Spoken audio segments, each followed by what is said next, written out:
Richarlison! That's going to have a crack. He is, you know. Oh, I say! Messi.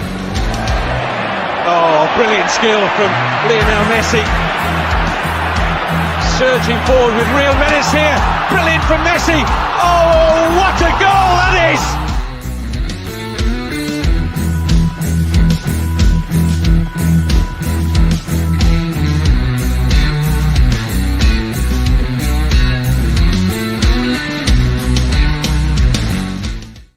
Yes, good morning. Savva here from Football Heritage TV. Hope that everybody is well. Tottenham Hotspur, dare I say it, are we entering just a little bit of an injury crisis? Now, the word crisis might seem a little bit much, but the injuries are certainly starting to rack up, and we're going to talk about them today. So big up, good welcome to absolutely everybody. Good welcome. Good welcome. Good morning, maybe, and welcome after that, Richard. But Jesus. Hey, good morning to every single one of you. Come on, you know the rules. Smash that like button. Come on, smash the like button. There's 100 of you in here, and we're creeping up every second. There should be at least 50 to 60 likes already. Some YouTubers don't even start the show without likes. So please, please, please smash that button. Good morning to Kate, just a girl who loves Spurs. I'm just going to see, by the way, if Kuva99 is available. Hang on, here we go. 1 second. There we go. There we go. If you fancy. Live now. Right. Good morning to Kate. Good morning, Vinny Rowley. Good morning, my man. Hope you're well. Good morning to Mark Cook. Nana Hotspur is in the house as well. A couple of channel members there. Another channel member with Dave H. Another channel member with Ashwaya. Good morning to you, my friend. Good morning to Blaine Devlin. Good morning to Adiz, who said breaking news from Romano. Solomon is out for up to 3 to 4 months. Yes, we're going to talk about all this stuff. Lots of injuries coming Tottenham's way. And let's be brutally honest, it's not great, is it? It's not great. The club have officially confirmed it's 2 to 3 months. But listen, either way, it's not looking good. And Paul O'Keefe, I believe, has also said about Sonny being injured. So let's have a look. We'll have a look. Sorry, bear with me 1 second. Paul O'Keefe, Wikipedia. Let's see if I can find that. Nope. Wikipedia? What am I talking about? Twitter. Let's see if I can find that as well for you. He mentioned yesterday about Sonny having a groin strain. We'll see as we go along. We'll see. But hey, it is what it is. Tottenham Hotspur, we're going to have to cope with injuries. It's what a lot of people have been talking about. We've got to cope with these injuries. We can't just have an 11. And this is where I have said, I think that when people get carried away, this is why. We might get away with it against Luton Town, but after that, you're going to have tougher games. Crystal Palace away. If we got the firepower to beat them without Sonny, without Johnson, without Solomon, we'll find out very, very shortly. Good morning to, as I said, good morning to Blaine Dev. Hope you're well, my man. Hope all is well with you. AF in Oz, good morning to you. Good morning to everyone. By the way, for anyone that hasn't, please subscribe. We are now 9 away from hitting 11,500. It has been a long time in the 11,000s. We just suddenly started to stop getting subscribers. But hey, you lot are all here and all loyal. So it is what it is. Ashwarya has said, I don't want it, but the front three will be Richie, Valise, Kulu. Yeah, starting to worry me now, that front three. Steve has said, morning, big up. Time to bring the youth through for this game, I think. Change the front three. Right, well, we're going to get into it in a minute. We're going to get into it. Red Shabby has said, Chelsea curse has been removed and sent your way. Have fun. Chelsea have got a lot of injuries. It's why I don't go at teams when they've got injuries. It's why I don't mock them, because injuries, when they come around, are a tough thing to deal with, especially when you haven't got a lot of quality and depth like Spurs. 1 second.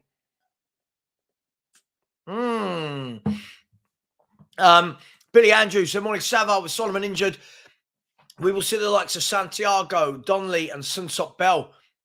I mean, will we? That's the thing. I mean, maybe we do, maybe we don't. Maybe one of them steps up. Maybe they can't.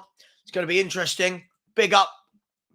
I mean, thank you so much, my friend. Yeah, we should be on, to be honest, we should be on 100 likes by now. So keep smashing that like button.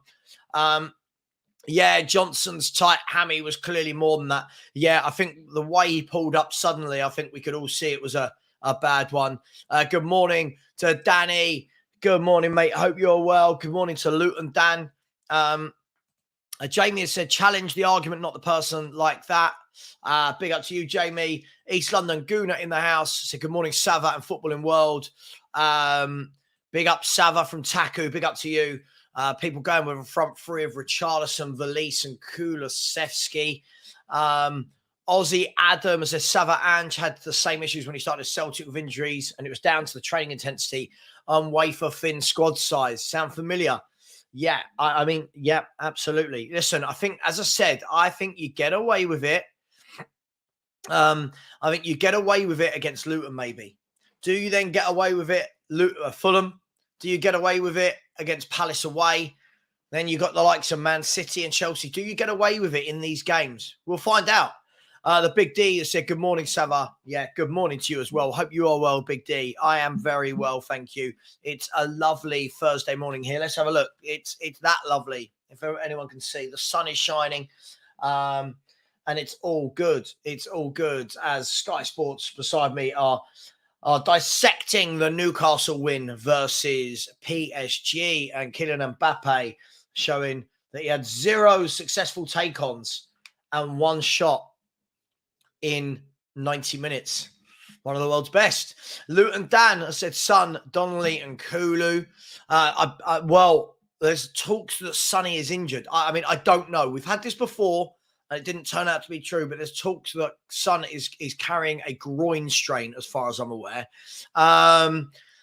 This is the problem. We didn't buy what we needed in the summer. I think it's going to come back to bite us. I truly believe we needed a forward. Truly believe we needed a forward, and I stand by that. Big up to Jake B. Very generous. See, some of you can't even like, and Jake B's putting in super chats. I said, Hill, Bentoncourt, Lo Celso, Johnson should be available after the international break. Yeah, I'll come to Kate in 1 second. Good morning to you, Kate. I think the difficulty I've got here, Jake, is Hill and Lo Celso. I've never really seen anything from in a Spurs shirt to know whether this is a positive thing or not. Bentoncourt isn't going to be back after the international break. No way. Not a chance he's going to be back after the international break.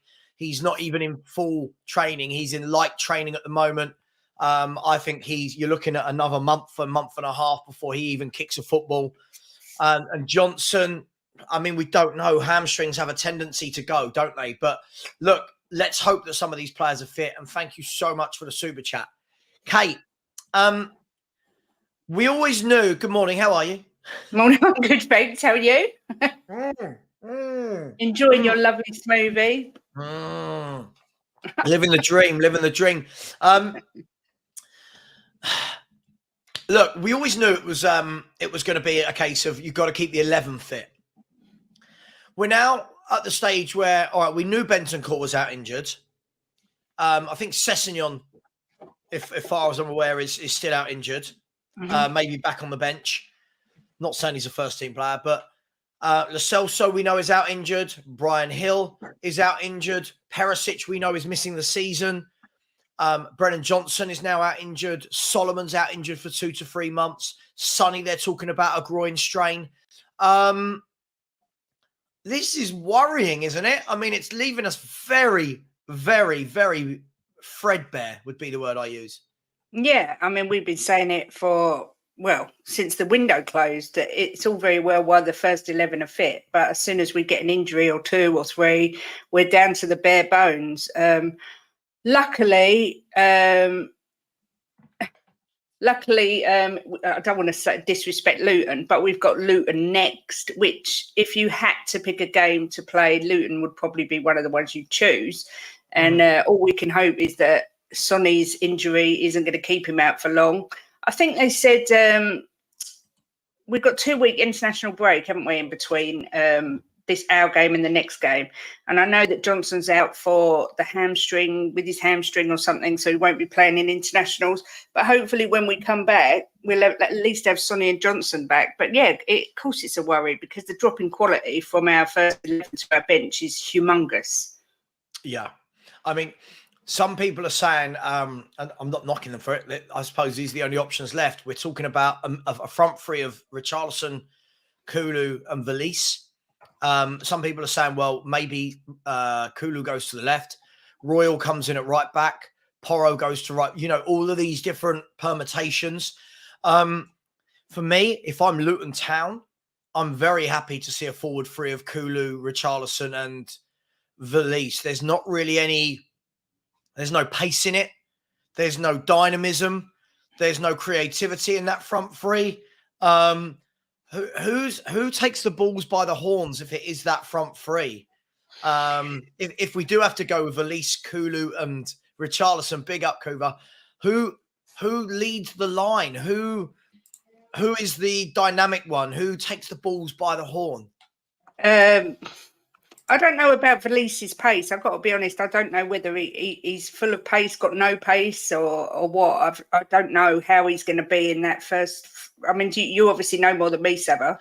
I've only seen what everyone else has seen on YouTube. He looks a bit more of a throwback to me, a bit more of a big stifling centre forward rather than a run in behind and a run the channels with pace. But I can only say from a YouTube video. That's what I mean. So, I mean, we don't really know. We can't judge him too much. I don't know. I find it all very concerning, to be fair. Richarlison fills me with dread as soon as his name's mentioned. Kulu, as we know, is a one-trick pony. The only thing I can think of is maybe bringing Porro more forward and putting Royale in. Putting Royale in the back, bringing Porro more forward to try and bring in some more pace going forward. But I don't know. Morning, Kuva Bear. Morning, Katie Potato. Don't know, something like that. Wow. Yeah, Good morning. Well, you're out of favour, mate. You're out of favour, mate. What's new? What's new, Kuva? I mean, what's new? Good morning, Kuva, you bear, whatever, the big bear. I don't know. It sounds weird. It threw me a bit, to be honest. I panicked. Yeah, you panicked. And all you got with Katie Potato. Good, like that. Kuva, you're always a positive, jolly chap, unless it's Antonio Conte. Starting to pick up some injuries now, and they all appeared, well, most of them all appear to be in that final third. Are you worried? I mean, is this where we're going to be tested as a squad over the next month or so? And this, other than Sonny's potential groin strain, it's none of the main players, is it? So far, these injuries aren't Basuma, Maddison, Romero, Van der Ven. These are for our kind of fringe forward players, but it's leaving us very thin up there. Yeah, I mean, a bit like me, really. Me. Yeah, it is. Of course, it's a worry. I mean, I was saying just the other week, like, if we're going to dabble with any chance of like a title challenge or just be in the mix, we've got to have this miraculous season where there's no injuries and we get the rub of the green on all times. Yeah, and we rapidly improve on the way we're playing. Injuries have happened. That's all there is to it. Yeah. But I'm looking at it stoically. It's a great time for it to happen because there's no expectations this season. If we're going to find out about some of these youngsters, why not throw them in now? Why be scared of it? I mean, if we don't pick up the points, so be it. It didn't work. If we get something out of them, I mean, the likes of Donnelly and stuff, he's really pulling up roots, isn't he, at the moment? Yeah, he's scored a lot of goals. They step into the team and do something that worthwhile. We're looking even stronger for it in the long run. But isn't it weird how, as you just said, we were worried about injuries to like Van der Ven, Romero, players like that, Basuma, because you think, how are you going to replace them? How many forwards have we got injured now? That is the worrying bit. But as I said before, like him or not, we need the likes of Richarlison to just step up. We've seen him manage to do it against Sheffield United. We need more of that, actually getting in and make something happen at the business end of things. I would play him. I think you got to, if you're down to Richarlison, Valise, and Kulusevski as your front three, probably going to have to play Valise in the middle and Kulusevski right. And, yeah, and Richarlison on left. He did okay. He was really causing Gomez problems against Liverpool, playing out from that wide position, getting in behind the fullback. I think we'll just have to find a way, don't we? That's what it's all about. Yeah. It's a big test. It was going to be a big test all season. I just think relax. Let's just see who comes in. If some of these youngsters are ready, let's enjoy watching them. Let's see what they can do. See if all this amazing under-21 run that they're on. See if they can bring some of that to the first team. Why not? I'm not worried. Isn't the word? I think disappointed that we're getting these injuries, but let's just have some fun. It's Big Angie's team. It's always going to be good. Yeah, listen, absolutely. I mean, the question I'll ask is, and look, Kate, we're football fans. We surmise. We don't know. As far as I know, I haven't seen that Son is out. I just know that there was a lot of talk yesterday morning, especially about Sonny's groin. But he has been called up for South Korea to fly. I think they're going to Vietnam, maybe, or they're playing Vietnam in South Korea. But if he doesn't play, and we do have to do what Kuva just said there with Valise, with Richarlison, with Kulu, does that change how we play in terms of those three aren't quick, incisive forwards that link up, that can get in behind? All three of them, for me, play in front of Valise, we don't know, because, I mean, let's be honest, we don't know. But Kulu has got zero. Kulu's got less pace than me, and I'm 40 years of age and not a professional footballer. I'd love a race against Kulusevski. Richarlison, for me, I think he does okay in areas of the game, but he's not going to get the ball, dribble at people and scare them. And Valise, from what we've seen, seems to be more of a header of the ball. So does this mean then that we go a bit more direct, that we get balls into the box earlier with Richarlison's height and with Valise's height? I know it's not the Ange way, but otherwise I don't see the movement from that front three. It looks very, very rigid. I don't think Ange will change how he plays for anything. He said before that's how he's played. It's how he's always played. I just don't see him changing it.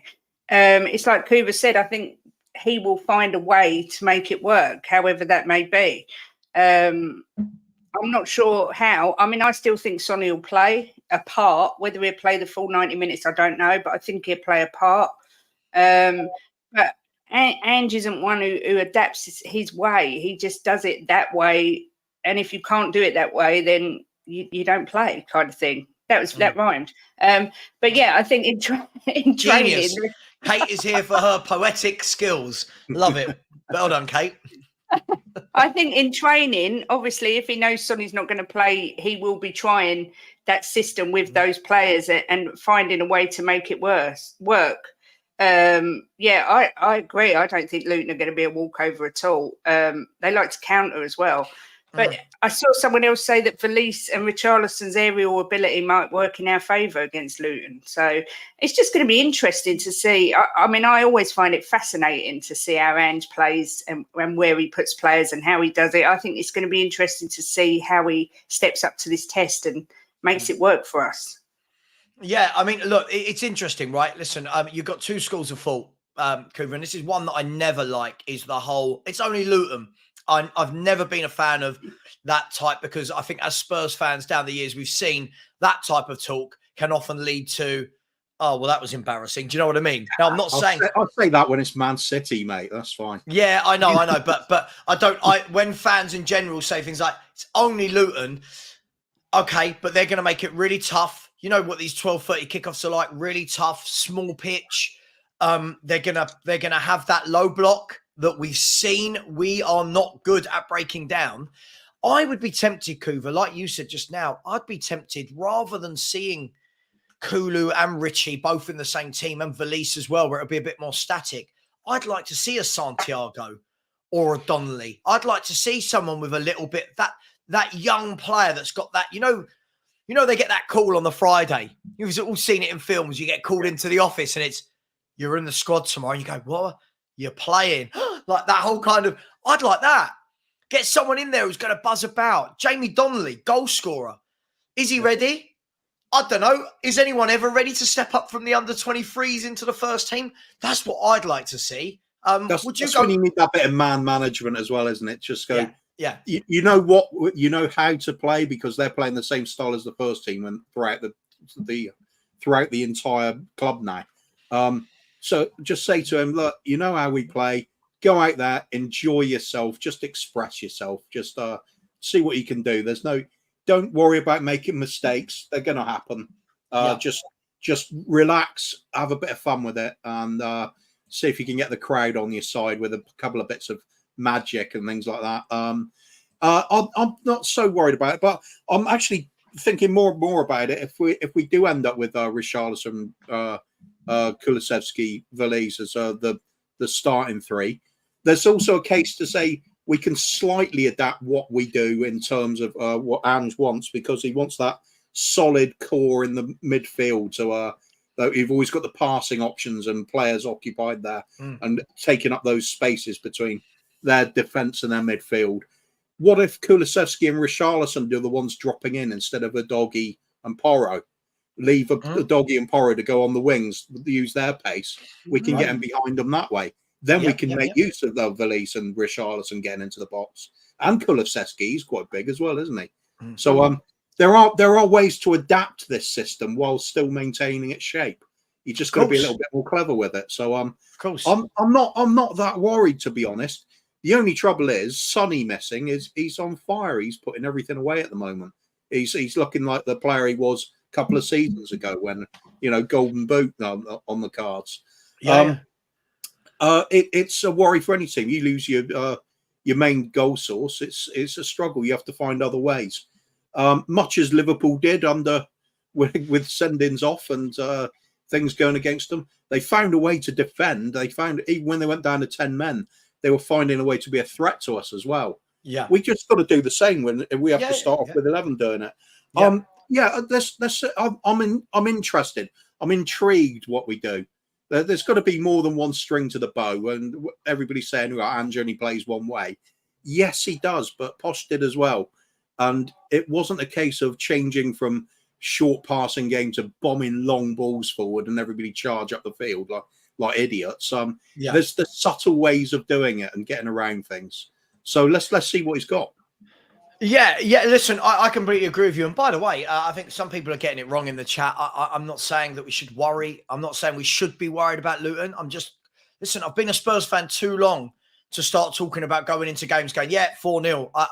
I've learnt my lesson on this. I think we learnt our lesson from Sheffield United earlier this season when, to be fair, Coover, I think you went with like a 1-0 or something. I think you would, even though you're quite, was it you? I'm pretty sure. No, I went 7-3, mate. 7-3. I remember somebody coming to the chat and said, listen, I think this is going to be won by one goal because of the low block. And everyone in the chat was 4-0, 5-0, 5-1. Kate, listen, Luton, let's call it for what it is. We should be winning it. They've just been promoted. Let's be fair. They've probably been promoted a year too early. Fair play to them. But you look at their squad and you go, right, you've got to win this. Banana skin is always going to be thrown around. Spurs fans have seen it for years. But we should still have enough to get through them, right? We should, even if it's some magic from Maddison or from Porro or, from Basuma, we should still have enough whoever plays in the front three, right?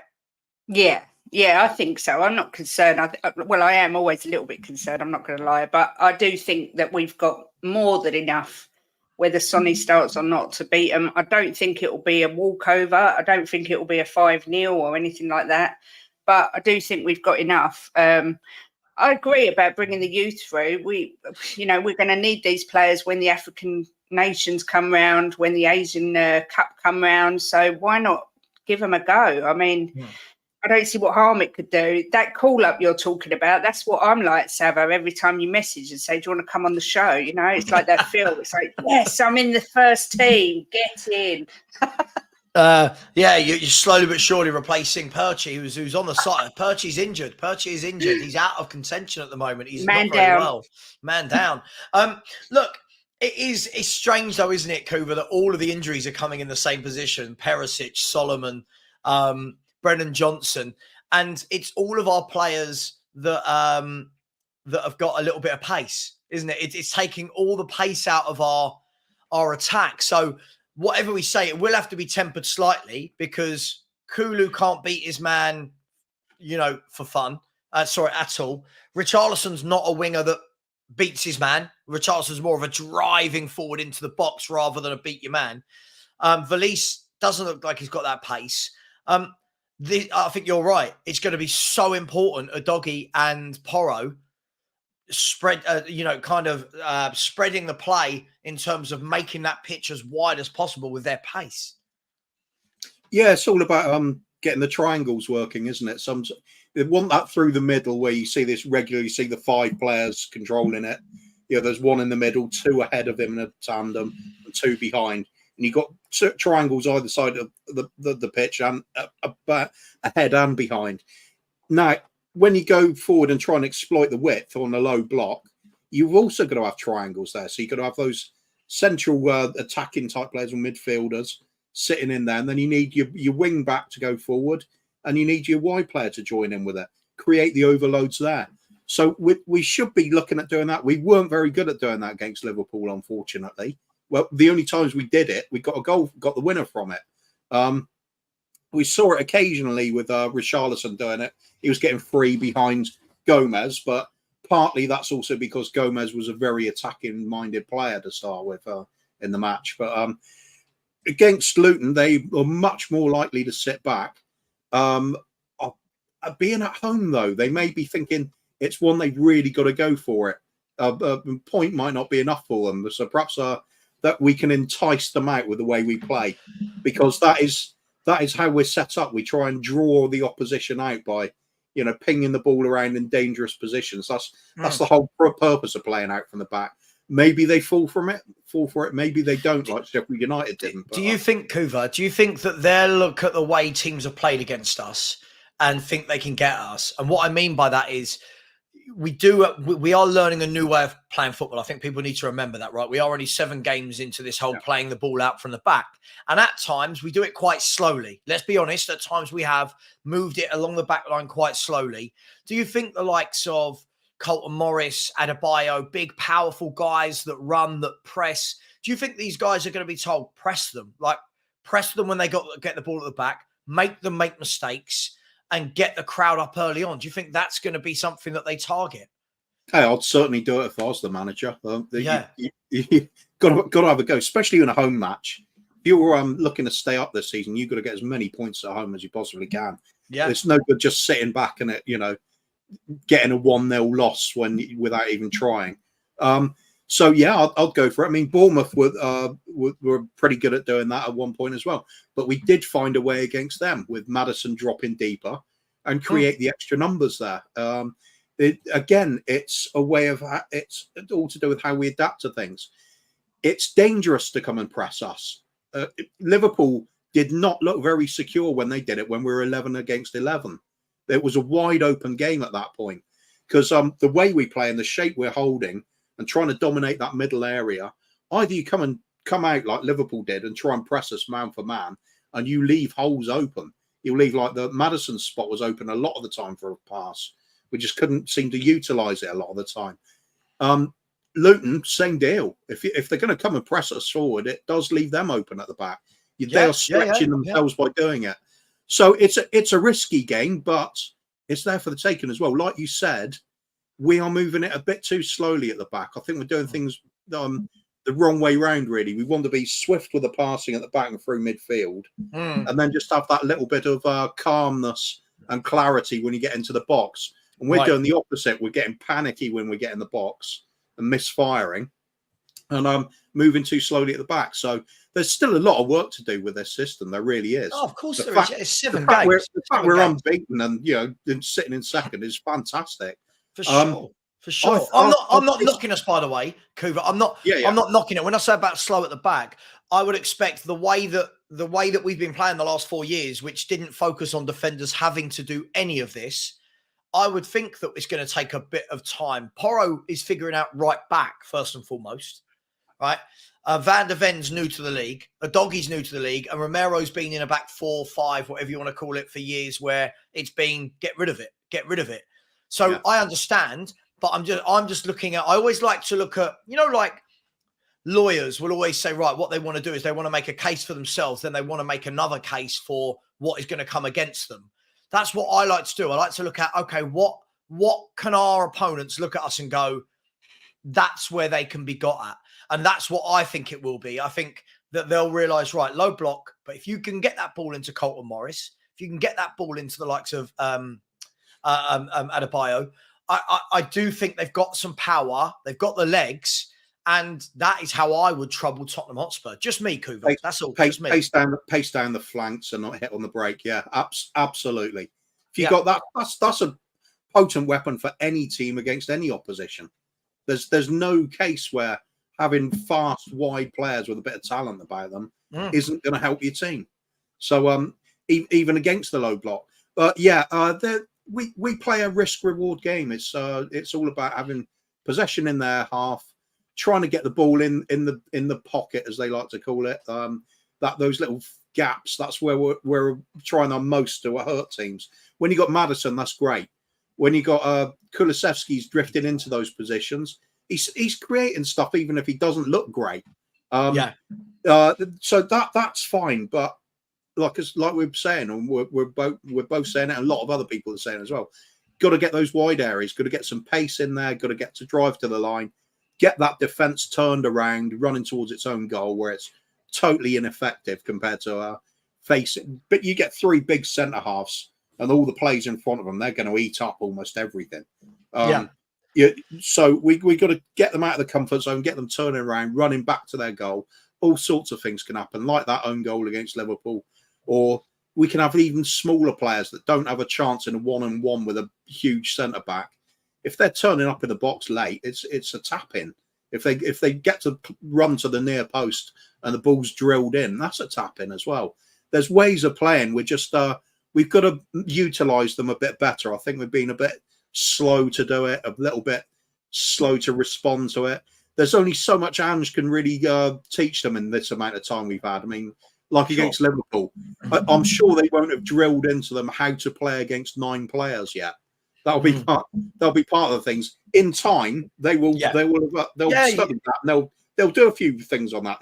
Exploiting the overloads and how to play when players are temporarily down. Even somebody retreats, receiving treatment off the pitch, exploit it immediately.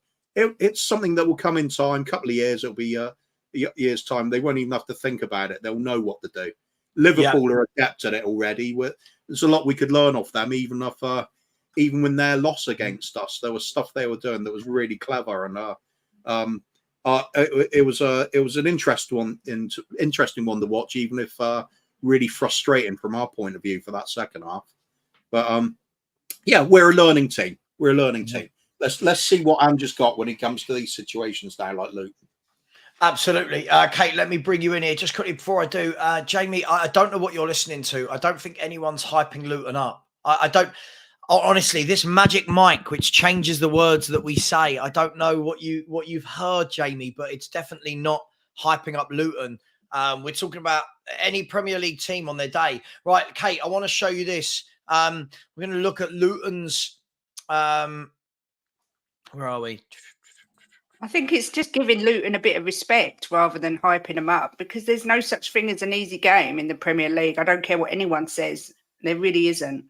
I'll be honest. Well, I mean, I disagree with that. We'll come to that in a minute. But yeah, Ooh. I mean, only because people always caveat it with there's no easy game in the Premier League, as though there is in other leagues. But I'm just talking about the Premier League. That's right. That's just my defensive nature of other leagues. Look, if we look, Kate, so far what Luton have done, I want to specifically look at their home games. So Luton at home so far this season have lost 2-1 at home to West Ham, drew 1-1 with Wolves at home, lost 2-1 at Burnley. Now, they've not won a home game. Now, make of that what you will. We don't want to be that team that gives them that leg up, do we? Obviously, they won the game at Everton, which was their first win of the season. You can see there then lose. Then you're thinking to yourself, right, go and beat Burnley at home because they hadn't won a game. Then they lose that. Realistically, we shouldn't lose this. Looking at their home form is not good, is it? I know it's only 3 games, but they've managed 1 point from 9 at home. No, I don't. I mean, like I say, I don't think we will lose it. I don't think it will be a walkover, but there is always the potential Spursy banana skin, but I don't see it being Luton. Obviously, I was watching their game against Burnley. Their ground is so, I don't know how to even describe it. Old school, maybe, is a polite way of saying it.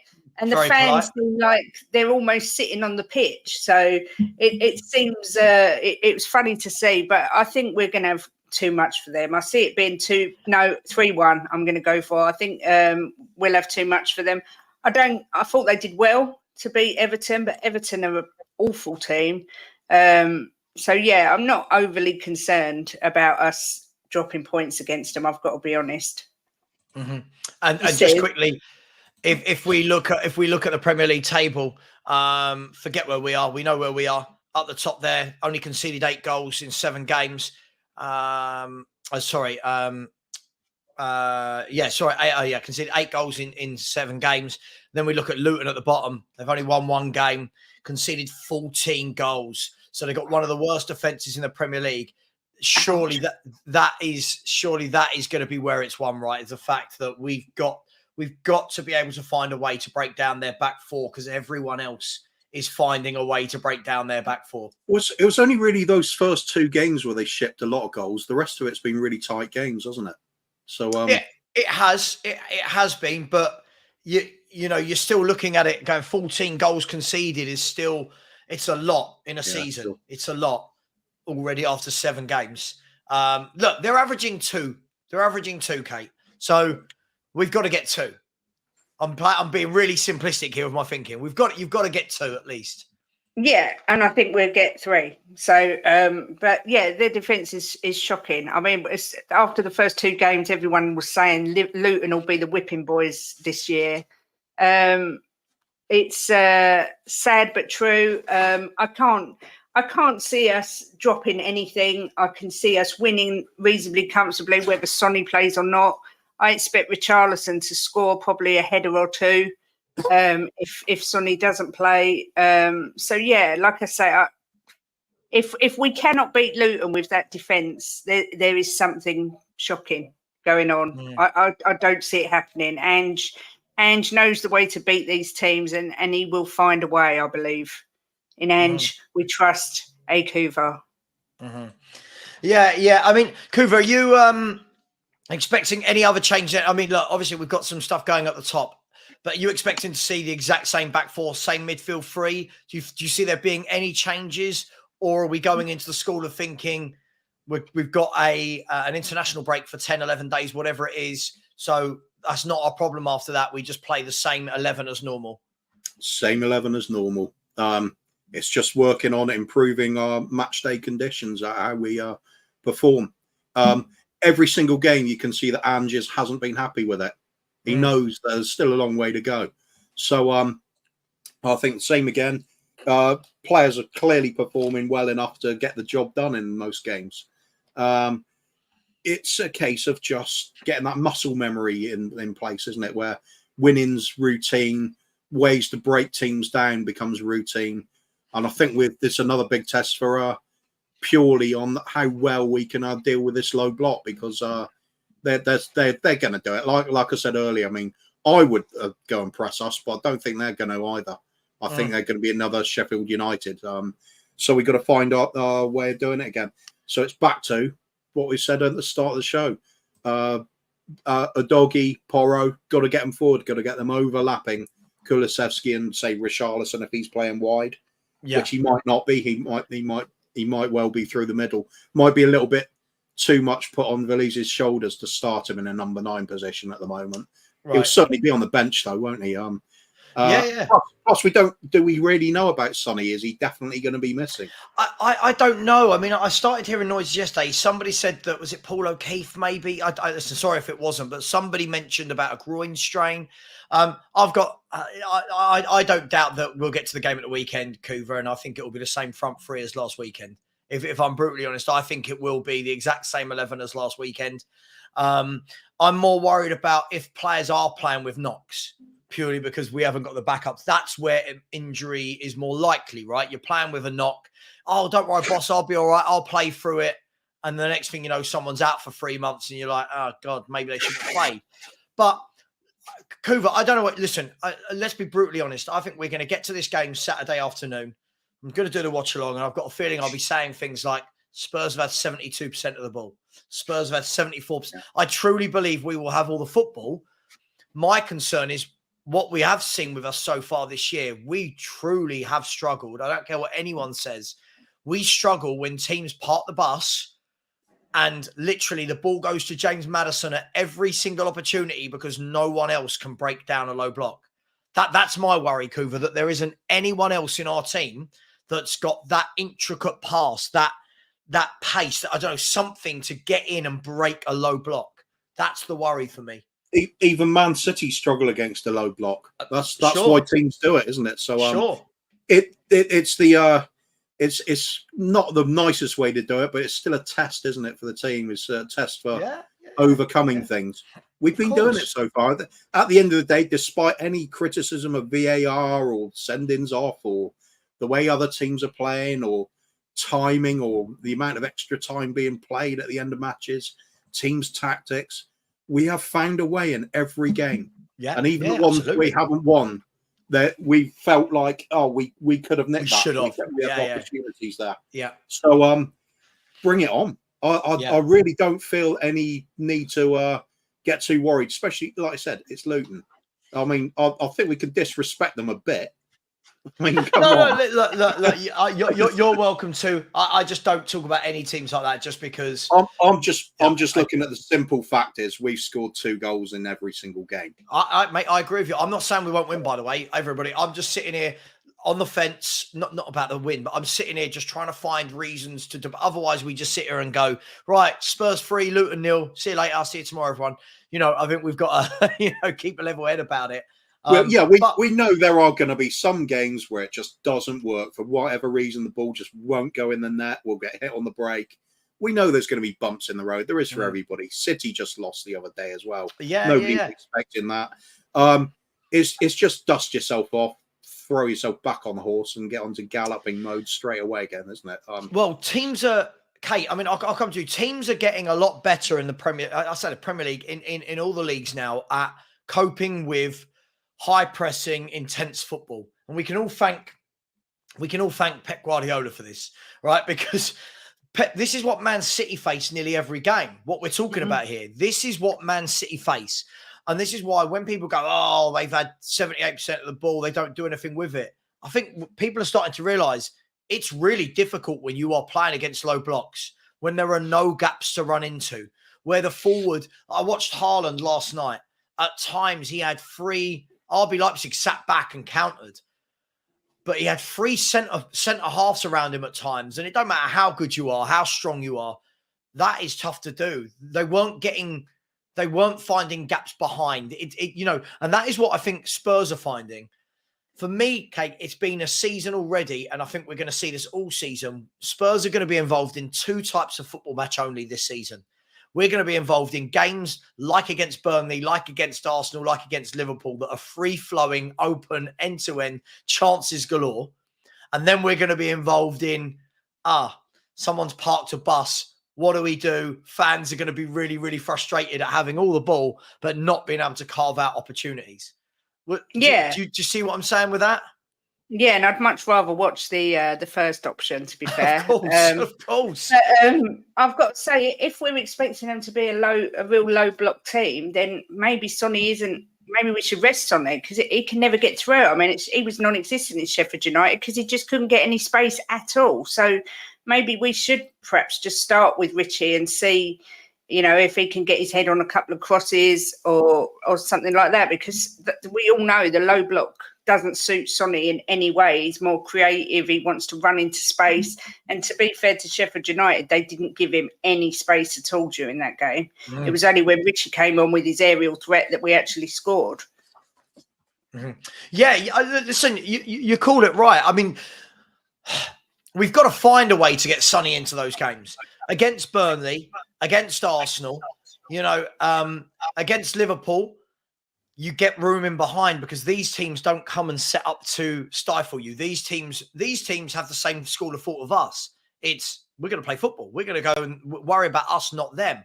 Other teams, Sheffield United, Luton, these clubs, they're all going to be, hang on, stick 10 men behind the ball. Right, go on, find some gaps. And that's where I do think that Sonny is ineffective. I'm not blaming him, but you've literally, it's like kryptonite. You've literally neutralized all his power by not giving the man any space to get in behind. Yeah. I mean, sorry, go on. No, go on, Cooper, you're fine. Right. I was just going to say, this will be one of those strange games where, although we're calling for Sonny to play through the middle and get him in the box more, I think it might actually, if he does play, it would suit Richarlison to be in the middle and Sonny starting on the left. Not as a wide left midfielder, but just somebody who can be clever enough when Richarlison and, say, Kulusevski are occupying the forwards in the box. He can just drift out, edge of the box, try and find a bit of space that way. Because if he's going man for man against the big central defenders trying to get on the end of it, it's just not going to happen. Not unless he makes those near post runs and we're drilling the ball across the ground really early for him. That's a possibility. But otherwise, just be a little bit clever. Just try and find that bit of space. Because all you need with Sonny, just get him just a yard of space in the box and stick it on either of his feet in a comfortable place for him to strike it. He's going to find the net more often than not. That's what he does. So, but again, it's about adapting what you've got, isn't it? It's not, we don't have to change the style of play, just little subtle changes. Find certain players bits of room. Maddison is just great doing that by himself. He does that off the bat. He's just he knows how to get into the pockets of space. He knows when to take it out wide. He knows how to go and overload areas to get joy out of it. I think we just got to stay patient, and then when we do get the ball, just be a little bit more calm with it in the attacking third, and think about who you need there to get these opportunities. And it's coming back down to pace and width to get around behind the defenders to turn them around. In which case, Sonny would be fine playing centre forward. If we're not managing to do that and need something a little bit more brutality, Richarlison's your man, Velis as well. He's a big lad, and just be more subtle with Sonny. Just having following up almost a false nine position for him. We've still got the tools to hurt teams. Just got to be clever with it, and not what we did against Liverpool, because both the circumstance and the way they played were great, but we could have done a lot more, couldn't we? We didn't really sort of try and unravel that defence. We allowed them to hold shape, because it was a determination to possess the ball in front of, just off the edge of the penalty area, but we're playing very centrally all the time.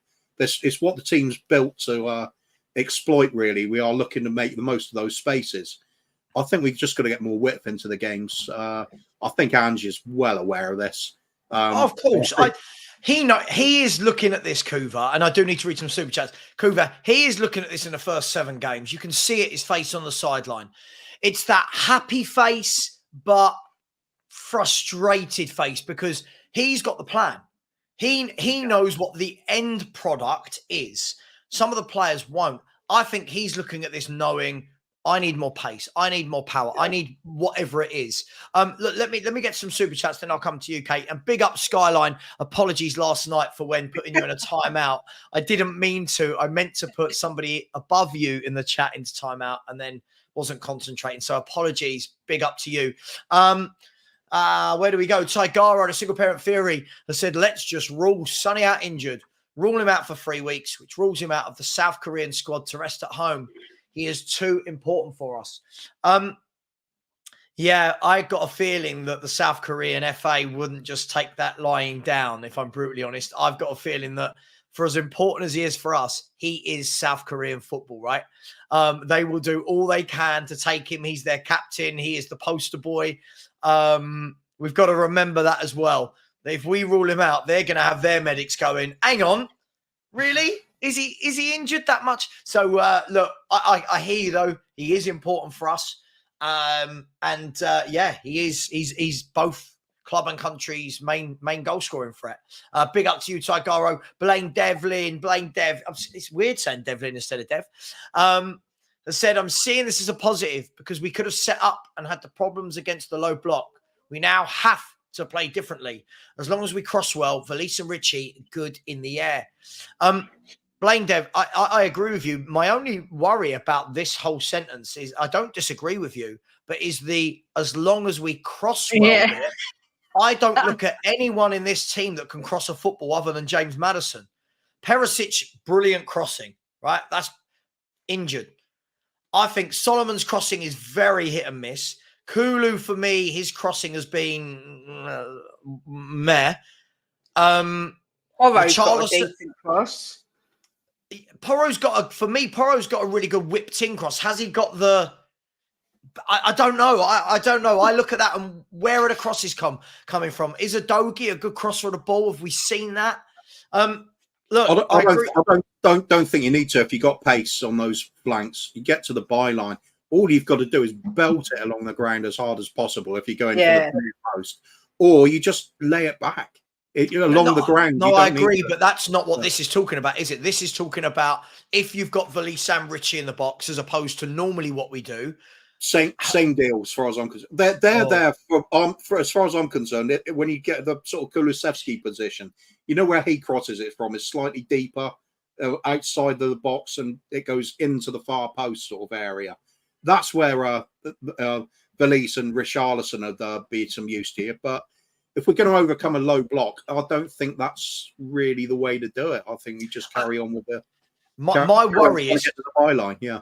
My worry is, and we're going to get into it in a minute, is about the balls into the box. Richarlison's never scored a goal for us with his feet. That is a really worrying stat. I'm going to come back to that in a minute. Big up Blaine Dev. Listen, I'd say I love points like this because they create talking points, and that's what we're here to do, right? There's no right or wrong. We don't know yet. We'll see, but big up to you, Blaine Dev. Tigaro's come in and said, are you playing Devil's Advocate? Wow. I've heard many different connotations of my surname. Never Devil's Advocate, but let's get it trending. Get that on a t-shirt. Big up, by the way, just quickly before I get to the next ones, please do keep smashing the like button. There's over 300 of you in here, only 133 likes. Spurs YouTube channels lately have been terrible for likes. And please, we are only 8 away from 11,500. And I feel like I've been saying that for about a year now. It's probably only about 3 days, but it feels like a very long time. So please do smash the subscribe button as well as the like. And it is pinned in the chat. Big up to Chris C. Toronto, just putting in a super sticker. Big up to you, my man. I hope you are well. Really do appreciate that. Thank you so much. And then the last one, I read this and thought, I don't think this guy knows me very well at all. Why are you scared to have an opinion and back it? I don't think I'm your YouTuber for being scared to back my opinion. I think it's that that gets me in trouble. It's not crazy to say Luton are poor and you think we'll beat them. Who cares what the keyboard warriors say? Back yourself in. Sorry, maybe I'm wrong, Cooper and Kate. I don't think I've ever been scared to sit here and say bang or bang. Otherwise, I'd jump on the hype train and say we're winning leagues. Look, I'm not saying Luton are poor. I'm not saying that we can't beat them. I think we will win the game. I just don't go along with this 5-0, 5-1 because I don't look at our goal firepower. I don't see it there against low blocks. That's all it is. I'm not worried about keyboard warriors. I'm not backing myself. I've been there, seen it, done it before. Just me. If I'm wrong, cool. If I'm wrong, we score 4 or 5 goals. I don't care. But I don't think it's going to be this overwhelming battering that a lot of people think it's going to be. Too negative, mate. 7-3. Get on it. 7-3. Big up. Thank you for the super chat. I don't think I've ever been told before that I'm worried about my opinions. I get No, told I'm I too don't opinionated. Yeah. And big up. This wasn't a super chat, but I did want this to lead into our next conversation. Is I agree with Jimmy completely. A lot we do this for a year and 3 months now. We've been hearing a year and 6 months, whatever it is. We say this a lot about teams, though, that this game suits Richie. Then when he comes on or starts, he just reminds us that no team suits him. Now, this is like, it's harsh, but some might say it's true. Richie, for me, yes, he got the header against Sheffield United. I think, yes, he got the header, and I think that suits him. If I'm honest, that suits him when you're just whipping balls into a box. That's your guy. When he starts games, I don't know. For me, I don't know. There's just something I can't get to grips with, Kate, about Richarlison. I keep saying I want him to score with his feet. I'm waiting for the moment he does to be told I'm in the mud, because he's finally, after about, 50-odd games, managed to score a goal with his feet. But I feel that everything breaks down with this man when he gets it to his feet.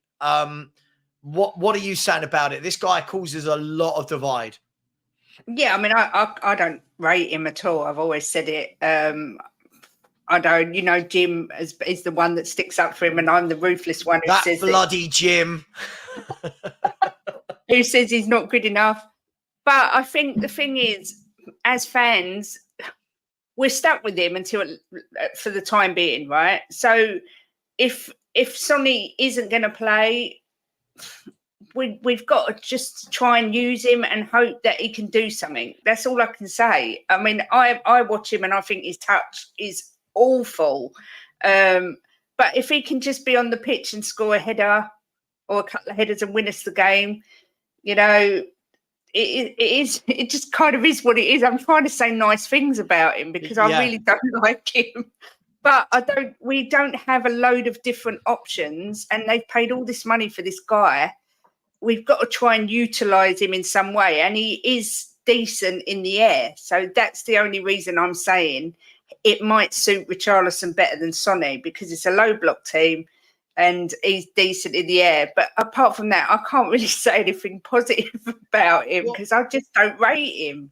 Yeah, I find it really difficult as well. My best thing about it, Kate, is that whenever he does score a header every sort of 12 games or whatever it is, when people go, see, you were wrong and he is good. And it's like, oh God, he's not.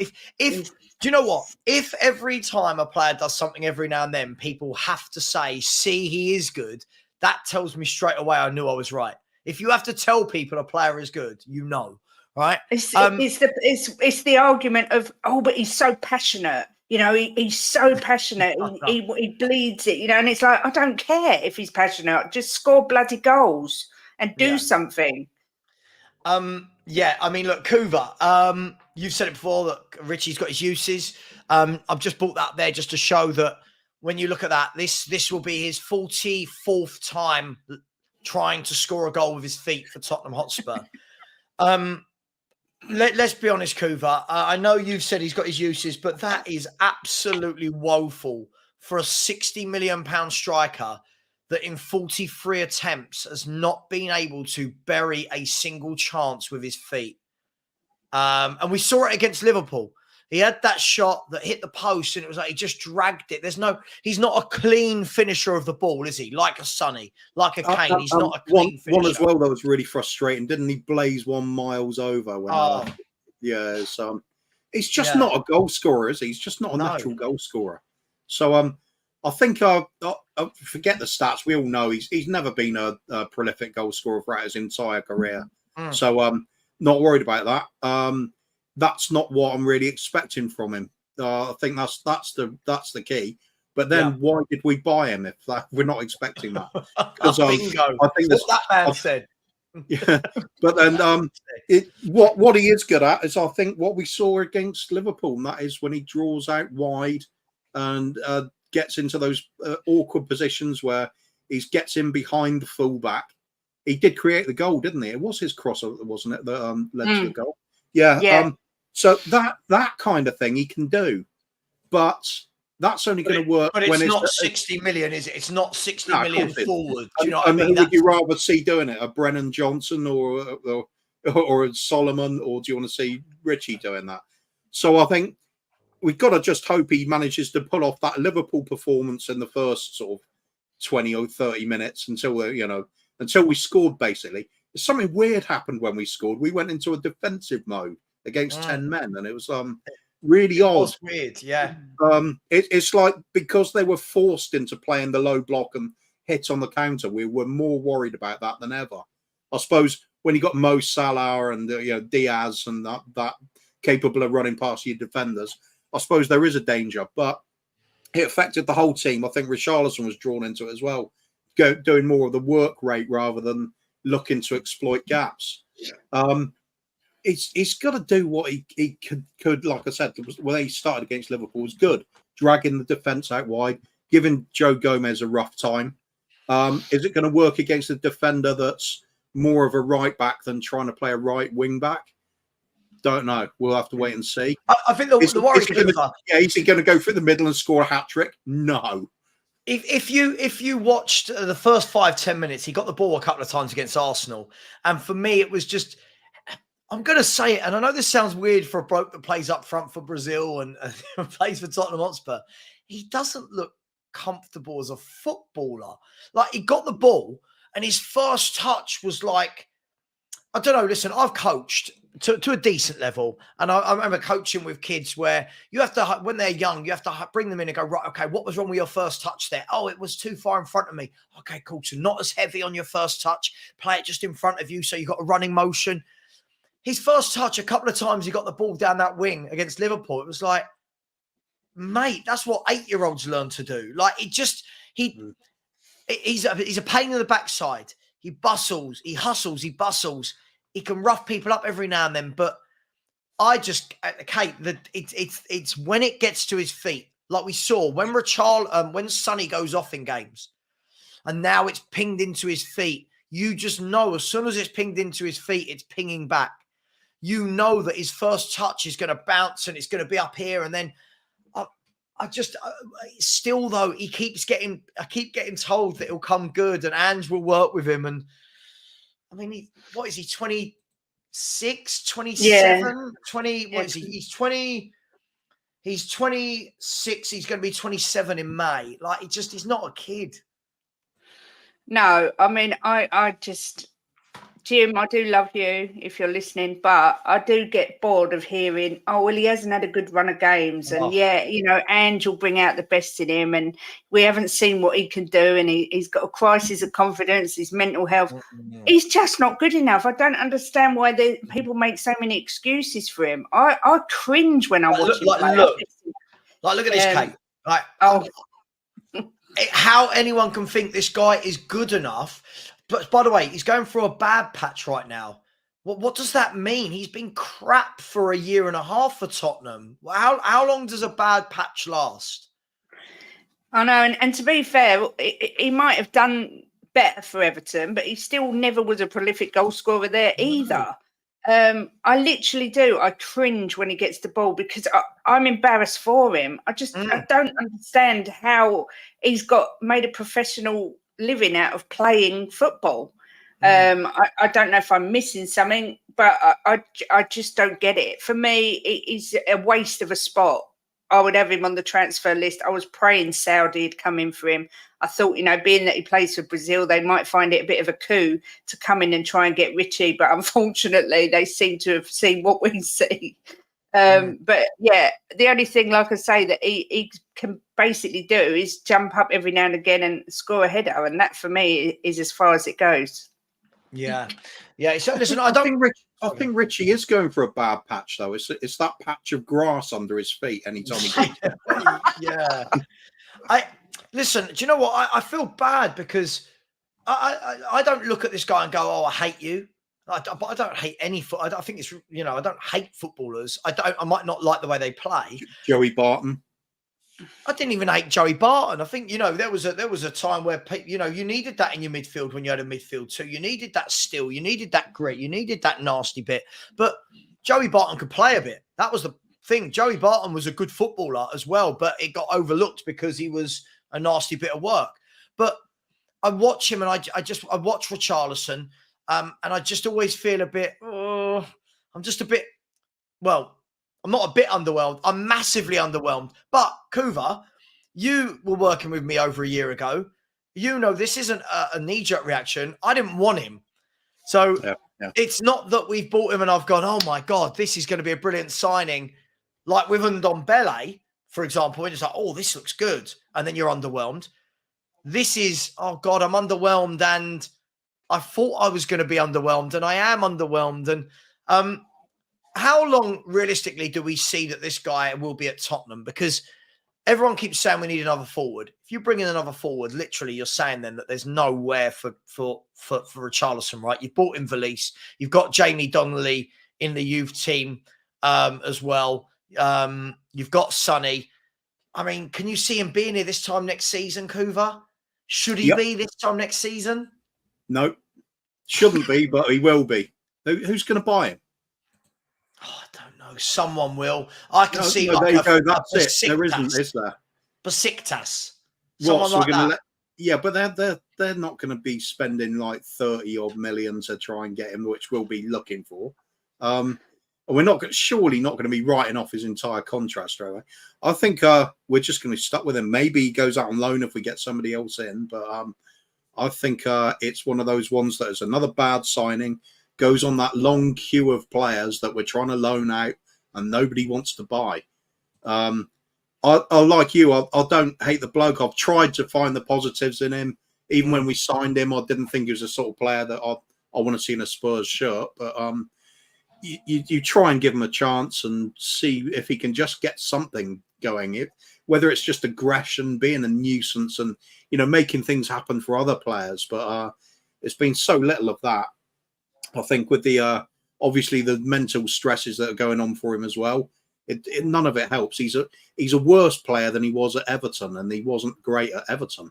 He was a strange signing to start with. I remember that show we were talking about it. Arsenal getting Jesus, and we got Richarlison. Yeah, and levels. Yeah, it's just unfortunate. I like him. I like his attitude. I like the way he reacts with the fans when things do go right. That's all good, but you've got to have product at the end of the day. And if you're a striker, though, that goal tally just needs to be up there. Look how people get on Sonny's back when he's not scoring. That's it's your bread and butter. Put the ball away. The thing is, I think people get on Sonny's back because we know what he's capable of, right? I think the frustration when Sonny's not playing well, it's come on, mate, come on. Everyone talks about you being world class. Show it, score goals, and he bounces back. With the thing with Richie is you still hear people saying things like this. Like it's not a bad patch. Now, what I will say is this. These games, Luton Town, no offense to Luton Town. But if he can't score in these games, if he can't get the ball down, shuffle it out of his feet and rifle one into the top corner against Luton's back four, right? When can he? That's my worry. I'm not saying he can't grab a header, but you know me, ladies and gents, I'm not one that will turn around and go, oh, Richarlison's got a header today. He's brilliant. Start him next game. You know me. I don't judge players like that. I like consistency. What do we like, Kate? Context and consistency. We like context and consistency, all right? We like context and consistency. That's all we'll settle for, okay? What I will say is if Everton are blatantly missing Richarlison, I would approach them and say, loan him back with an option to buy. Get rid of him. Honestly, I really would.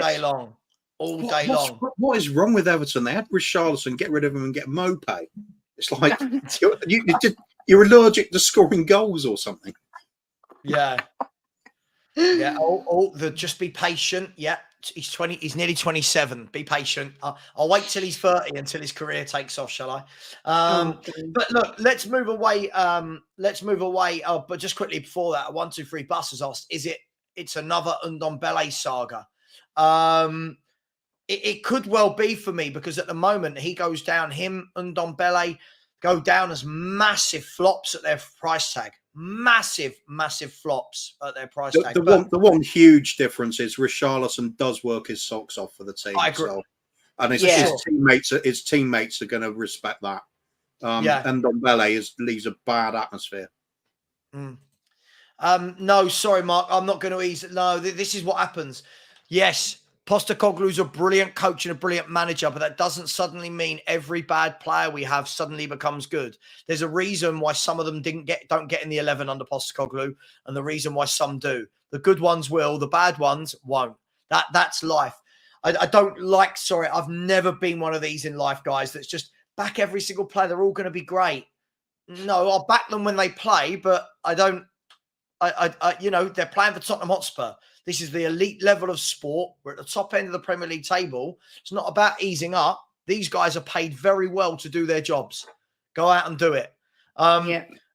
Just quickly, get some questions in. We will go through some of your questions as well. Big up to Leon L. Again, big up to you, my man. Has said, I'll buy Richie for our Sunday League team.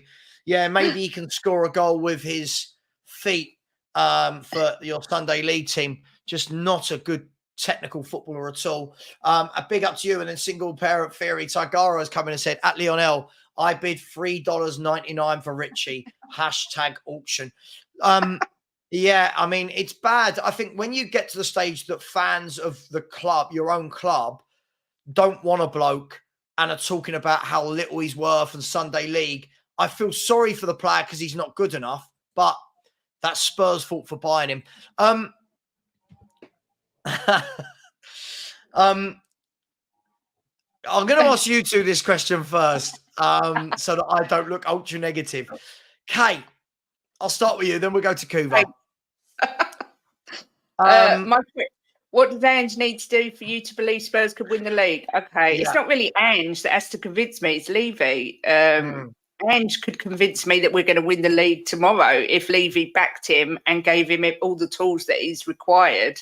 That's the only thing I can say about it, really. If Levy spends, buys 3-4 top quality players in January, buys 3-4-5 top quality players in the summer, then next season I could be convinced. But it's not a reflection on Ange, I'm afraid. It's a reflection on Levy and his inability to spend money on top quality players. A great answer. Kuva, any variations of that answer? For Ange to win the league with us, he's just got to stay, hasn't he? We've got to hang on to him for longer than a season and a half, like we do with most managers. So I think it's happening. I think the turnaround in what we're doing the things with structure of the club. I missed that one. The structure of the club. Anything. It's what you said. And we're laughing at you being it's so happening. optimistic. Love it. It's happening, definitely. I'm feeling it. Absolutely. And the attitude's changing that we're around the club. We're starting to believe in things. I'd see the youth coming into the squad more and more. That's going to get better in time. We've got some very talented players, clearly, from looking at the under-21s. I think I just need time, gel it all together, see what we can bring in. Hopefully, Levy. We're not expecting miracles from Levy at the best of times, but hopefully he can manage to bring in a few players that do significantly add to the first team. If that happens, we could be in business. If it doesn't happen, it's going to be another manager that's let down and shown the door too early, and we're back to square one. I've just got to, for my own sanity, believe that we're going to get something right this time. I really think we got the right manager. The restructuring that's happening with the under-21s and youth in general, and scrapping the wage cap that's been put on them, so we can get in more quality at a younger age. All good stuff. Let's see where it goes. I'm really excited. I like the way we're playing, and I think we're currently punching above our weight. But why can't you keep doing that? Some boxers are just good when they're little. Mike Tyson was. Yeah. I mean, yeah, by the way, James McLean has just retired from international football, Republic of Ireland, if anyone wants to know.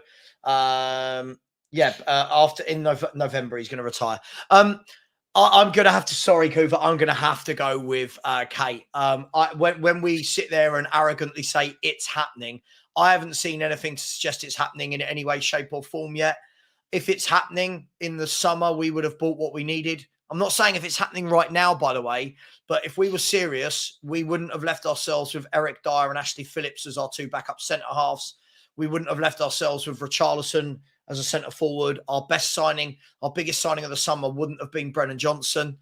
Sorry, for me, if we're serious, listen, this is, somebody's asked me now about winning the title. This isn't about me being happy with Spurs. We've gone up that level, right? So please take this answer in that bracket, not am I happy with what's going on.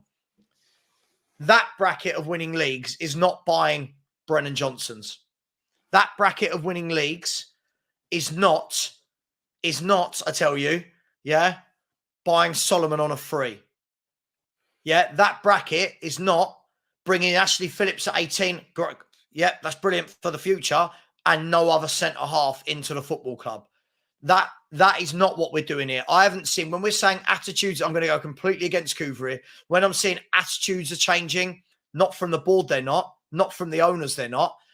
Kate is bang on the money here. Absolutely bang on the money. It's not Ange that has to convince me. Ange, I wanted Ange. Everyone knows that.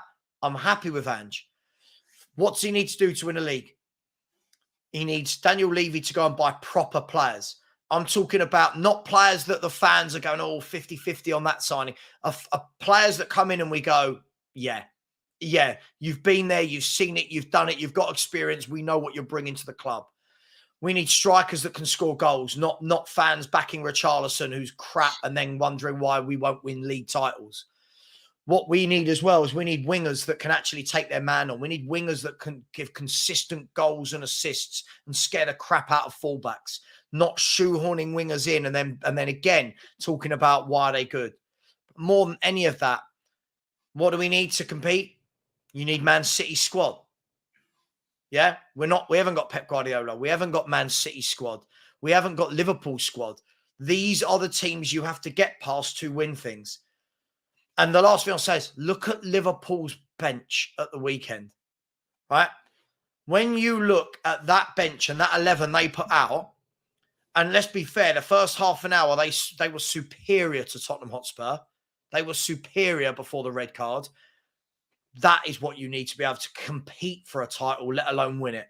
So sorry for the long-winded answer, but for me, I need to see window after window after window of proper backing, proper signings, Deadwood being sold. Then I will start to believe in a title in 2, 3, 4 windows. At the moment, 7 games and talking about getting on a hype train of winning a league title is nonsense to me. Sorry.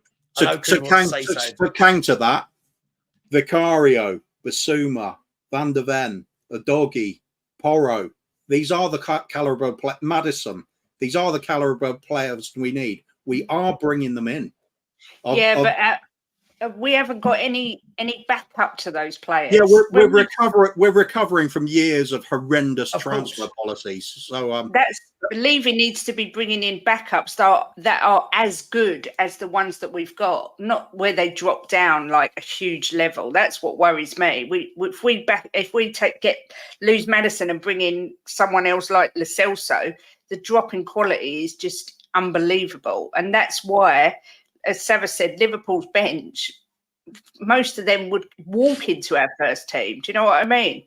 It's not just an 11, Kate, is it? This is the problem. No. It's not just an 11. For me, I look at our 11 and I think it's a good 11. It's a good 11. I'm still completely underwhelmed by any of the wingers at this football club. I don't think I've ever changed my stance on that. I'm underwhelmed massively by Solomon. Look, sorry, Solomon is a rotation player. Richarlison, I think, is rubbish. Kulu massively underwhelms me. Brennan Johnson, is that the signing Liverpool make? Man City? These clubs that go and challenge and win things, are they buying that or are they buying the next notch up? That's the difference for me. Vicario's a good keeper for sure. Yeah.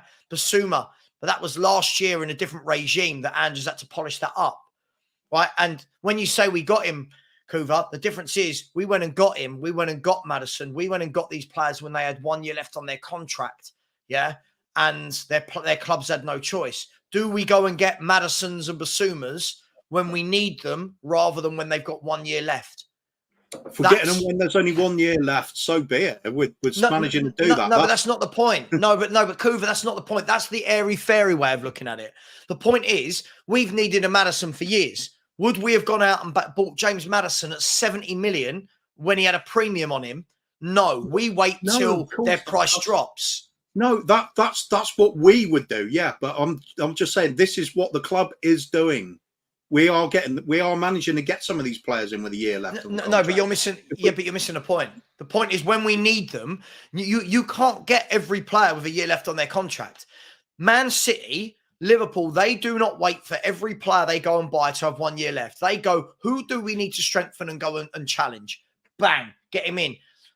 The question was about winning league titles. To win league titles, you've got to go and get those top players when they've got 3 or 4 years left on their contract from their club and go, right, what's it take?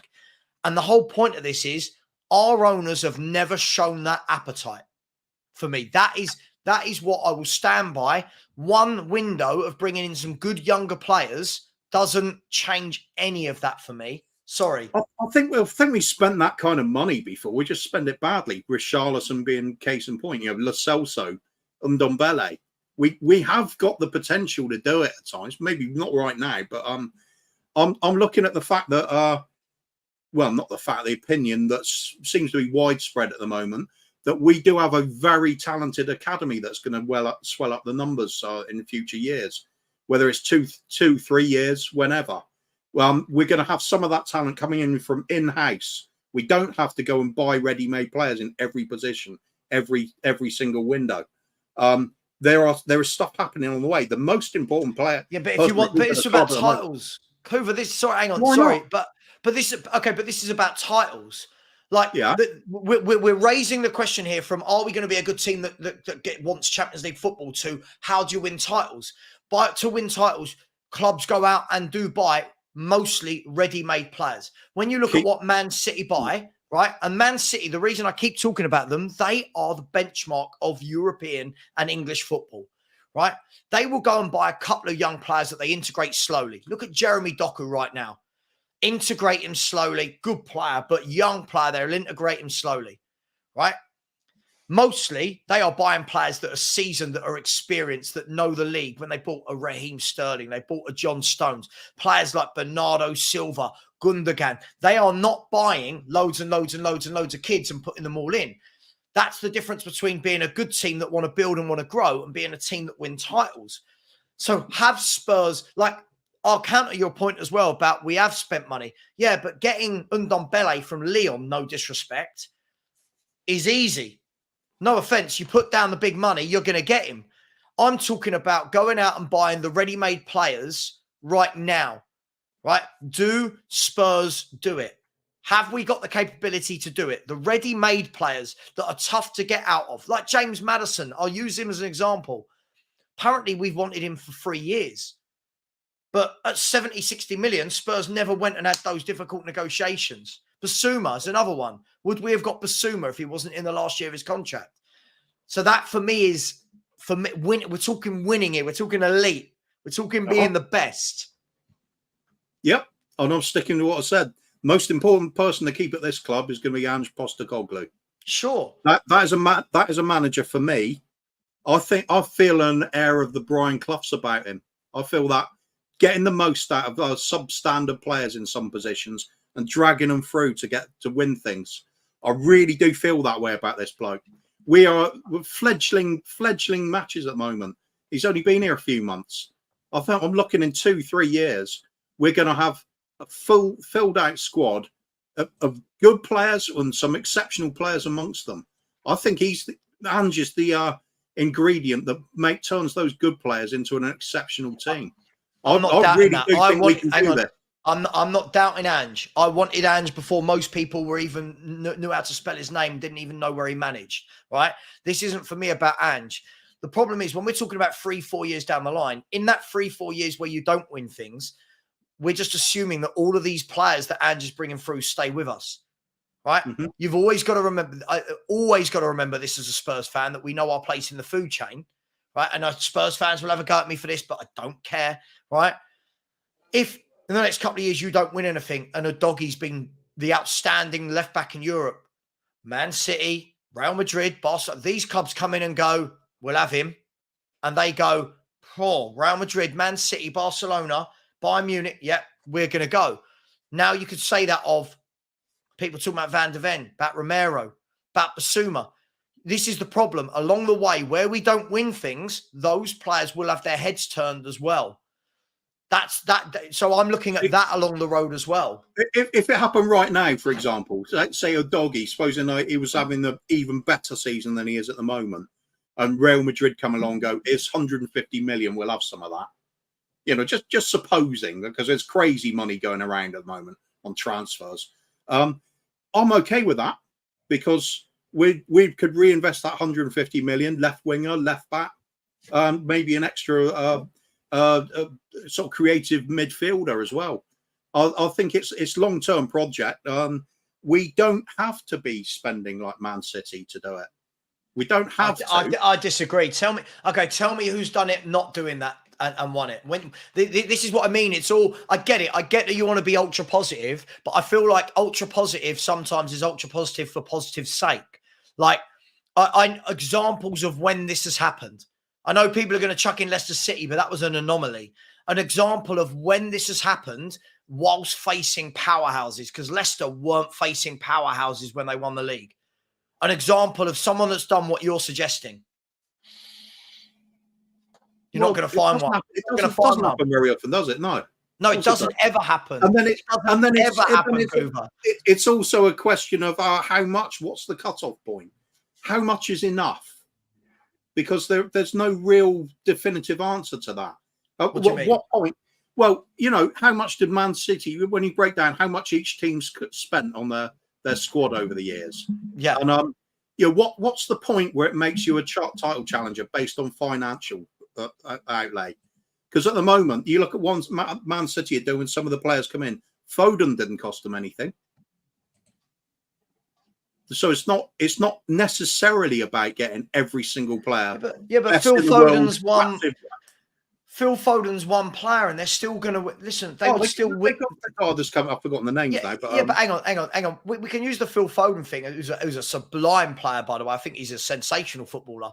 But they're still going to win a league title without Phil Foden. Let's be brutally honest about this. They're still going to win league titles. Their entire squad is not £100 million players bought from elsewhere, is it? No, it's not. But their entire squad is top players bought from elsewhere. Yeah, and it's taken them time to get to that, hasn't it? I mean, their initial splurge years back, wasn't it? Well, so, but that's my point. Okay, so let's look at Liverpool being an example. Liverpool, the only other team since Pep Guardiola's been at, in the last 6 years, the only other team to win a league title away from Man City, right, is Liverpool. Look at the squad Liverpool bought. They only managed to wrestle it away one of the 6 seasons, because that is what you're up against. And Liverpool are far past us. Liverpool, I don't care that we're above them by a point in the league right now. Liverpool are a far superior outfit to Tottenham Hotspur. These are the levels we're talking about. They've got a brilliant 11, and then their bench is just full of... They're bringing on Diogo Jotas and Darwin Núñez. We're starting Kulusevski and Richarlison. Yeah, because they're a lot further down the line. Klopp's been building that team for years, hasn't he? We're only starting with that. That's the point. I agree with you. Back to City, Akanji, Ake, they're not like huge players that you think, oh, that's world class. No, they're not ready-made, but they're still doing their job. It's buying sensibly, even of their size. But I'll just quickly. Sorry, Cooper. Hang on.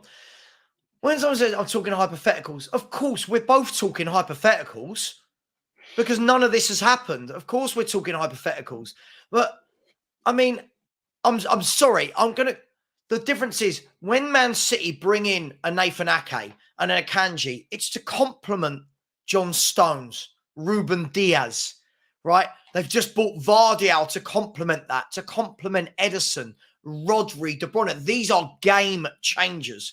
When they buy players, they more often than not buy game changers. Spurs don't. James Maddison won. right? Game changers, like top players at the top of their game. For me, I just don't feel with these owners, I don't know what has happened for everybody to suddenly start talking about titles in the next few years when we know Daniel Levy. We've left this club with no strike. There's no out-and-out striker at this football club. But let's be brutally honest. Sonny is a left-sided player being played through the middle, right? He's brilliant at goal scoring. He was never a centre forward. Richarlison, I don't know what he is. We've gone into this season with those. So if they really wanted to, I'm not talking about winning it this year, why wouldn't they? Why wouldn't they have gone and got another centre half, a centre forward? Why wouldn't we have strengthened in those areas if we really were changing attitude and changing direction as a football club? I can't believe I'm having to debate whether Spurs are going to win titles. I don't know where this has come from. If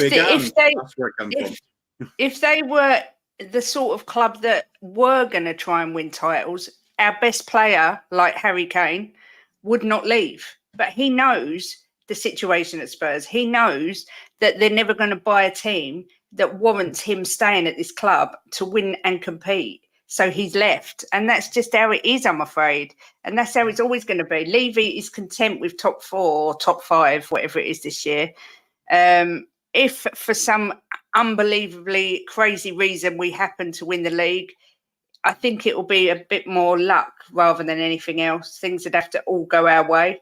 Because I just don't think Levy is the sort of owner that will ever push it that far to get us to that position, in my opinion. Sorry to be negative. I'm sorry. Some of the comments I'm seeing, honestly, I've no idea what has happened. Whether I don't know if people are new fans or what. I can't believe I'm the one being made to feel alienated here because I don't think Spurs are winning a title anytime soon. Am I the only one that understands how Tottenham operate? Like, this is absolutely mental. And this is why other fan bases think we're crackers. Like, I'm sorry, I'm just going to pick a selection of comments here, right? This cracks me up, right? First and foremost,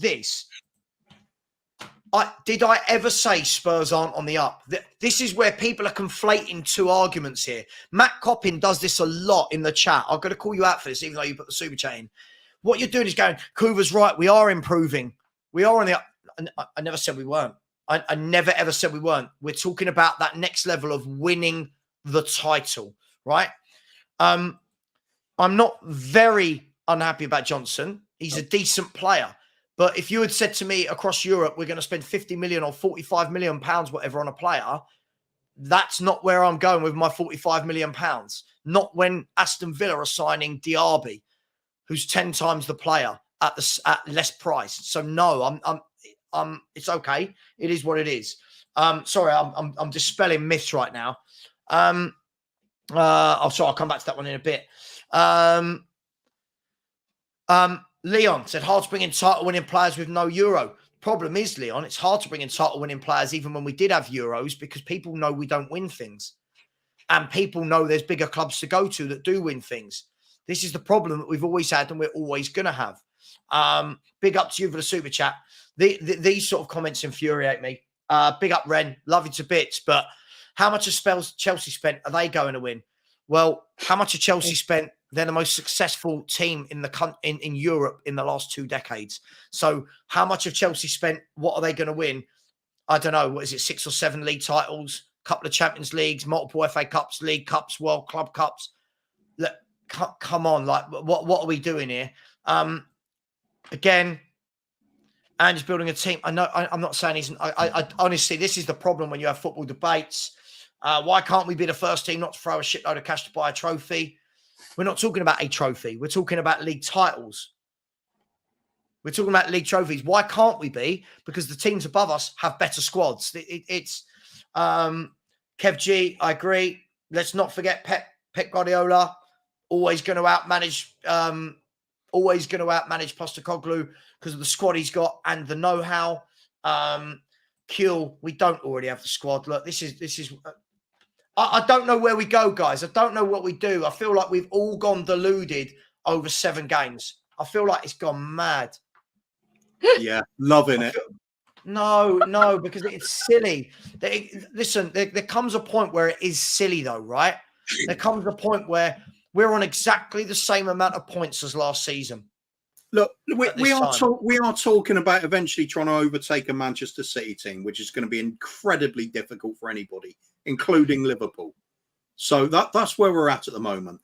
All I'm seeing, though, is our team improving rapidly season after season, so we can at least be in a point where if City are not at their best. Season after season? Yeah. Why not? Are we talking in the future? Well, yeah, obviously. Oh, right. So we're not talking about we have improved. So we're talking about... Oh, no. Well, no, we've improved last season already, yeah. Right. But if Ange is staying, we're going with this. Even Brennan Johnson, I don't know what Ange has really got planned for him yet. We just haven't seen him enough, have we? He was injured or didn't get in the team straight away to start with.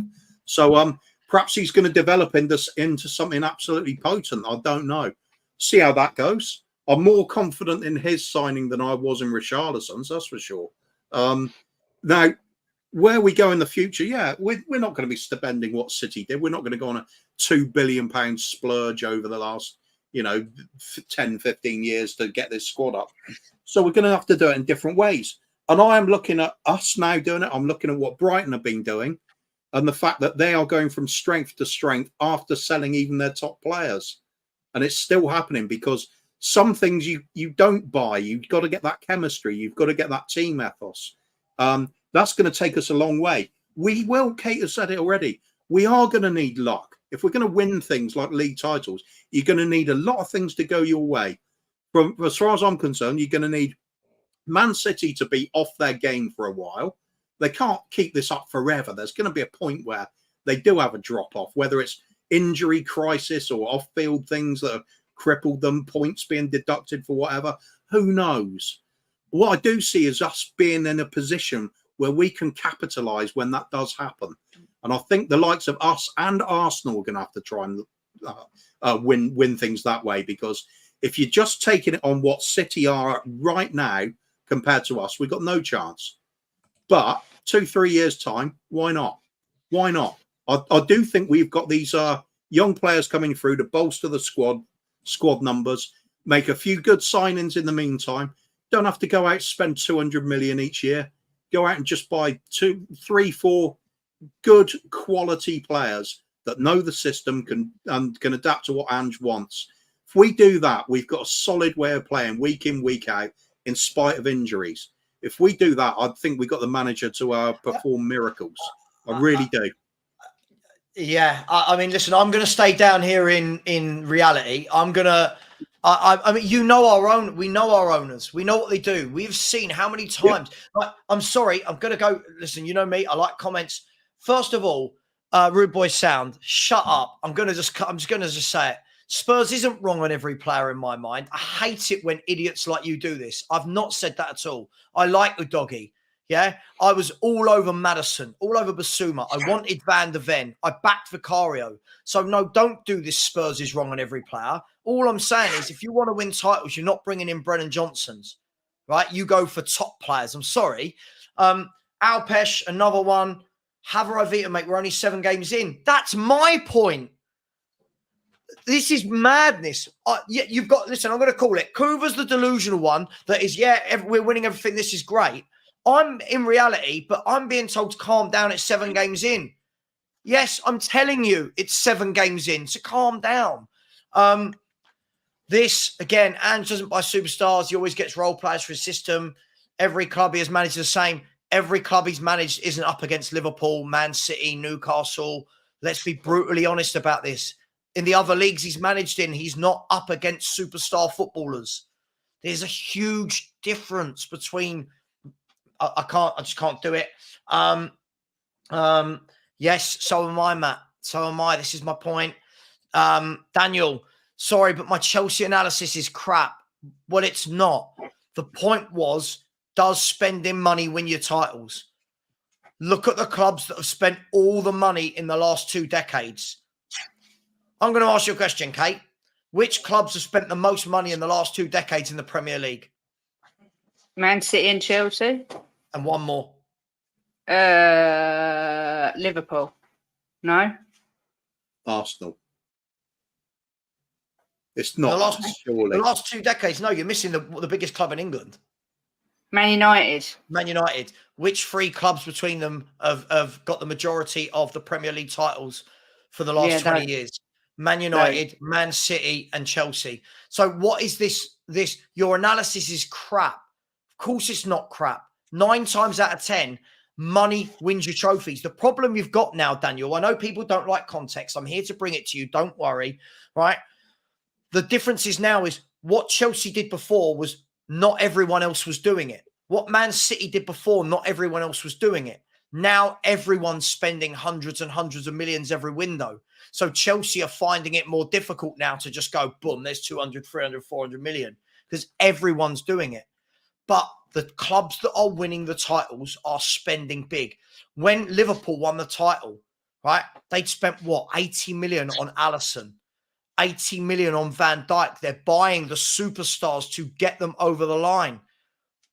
No club is winning titles without buying superstars. I've challenged everyone. No one can give me an answer. You said 9 out of 10 times, Sav. All I'm saying is be the 10th. Okay, but the 10th time was Leicester as an anomaly. When Leicester won the league, Man City, Liverpool, Chelsea weren't what they are today. The powerhouses spending all that money. Now they are. Now that's why you've seen Leicester didn't go anywhere with that. It was an anomaly. Who else is winning the league without buying superstars? No one can answer me. What I was going to say is anyone who doubts our ownership should look at us getting to the Champions League final and being literally 1, 2, 3 players away from competing with the best and leaving not backing Pochettino, resulting in him getting sacked. Why anyone thinks it's going to be any different this time, I don't know. It's a nice idea, but Levy's Levy. It's not changed.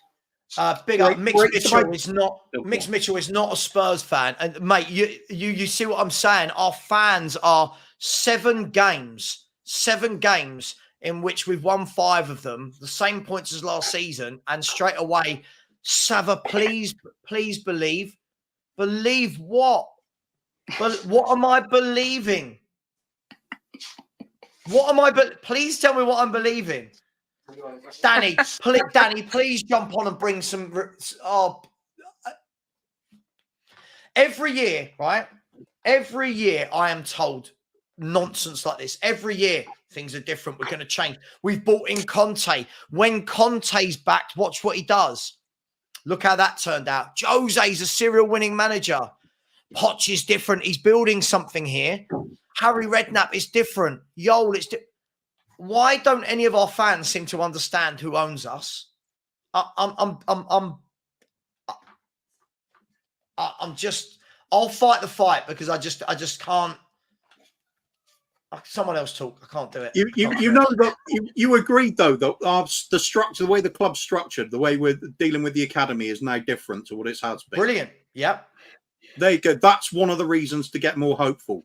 We're not going to be relying on... Not to win a title, no. It's a reason to get hopeful for the club moving forward, but not to win a title. As far as I'm concerned, Ange is all about breaking the mould. That's what he's going to have to do. We're going to have to win against the odds, be the underdog and do it. I just happen to believe we can do it. There we go, this one. That's it, exactly. I am hopeful. It's going to be done in spite of Daniel Levy, not because of him. I just feel that strongly about the way this manager plays football. I think we've got something here. I really do think we've got something here. Well, it's going to take any club to beat City is going to rely on a hell of a lot of luck and things Liverpool, to go their way. And Liverpool. This isn't just City. City are the benchmark. Arsenal are above us. Liverpool are a much better team than us. Yet Newcastle are going from strength to strength to strength. Right? We're not talking about overturning one team here. Like this is... But we are talking about the start of Ange's reign here, where the structure is changing and the management's changing. But that's what I said. That's my point. That's my point, not yours. Your point is... That's why I'm looking for the clouds and you're looking at the past on it. But when we say looking at the past, I still literally just witnessed... I've literally just witnessed in the summer Spurs not do what we needed to again, leaving ourselves short. We've literally witnessed the board do what the board do in the window. We all knew we needed another centre half. And on the last day of the window, there were rumours of what's his face from Bournemouth. Right? That sums Spurs up. Lloyd Kelly. It sums Spurs up, right? We went for Lloyd Kelly on the last day of the window because there was no plan, there was no structure. But now everything's improved. Look at what we're doing. We're winning a league title. Ben, help me. I am just going mad here. Yeah. Hopefully this is good viewing. I'm here to calm everyone down.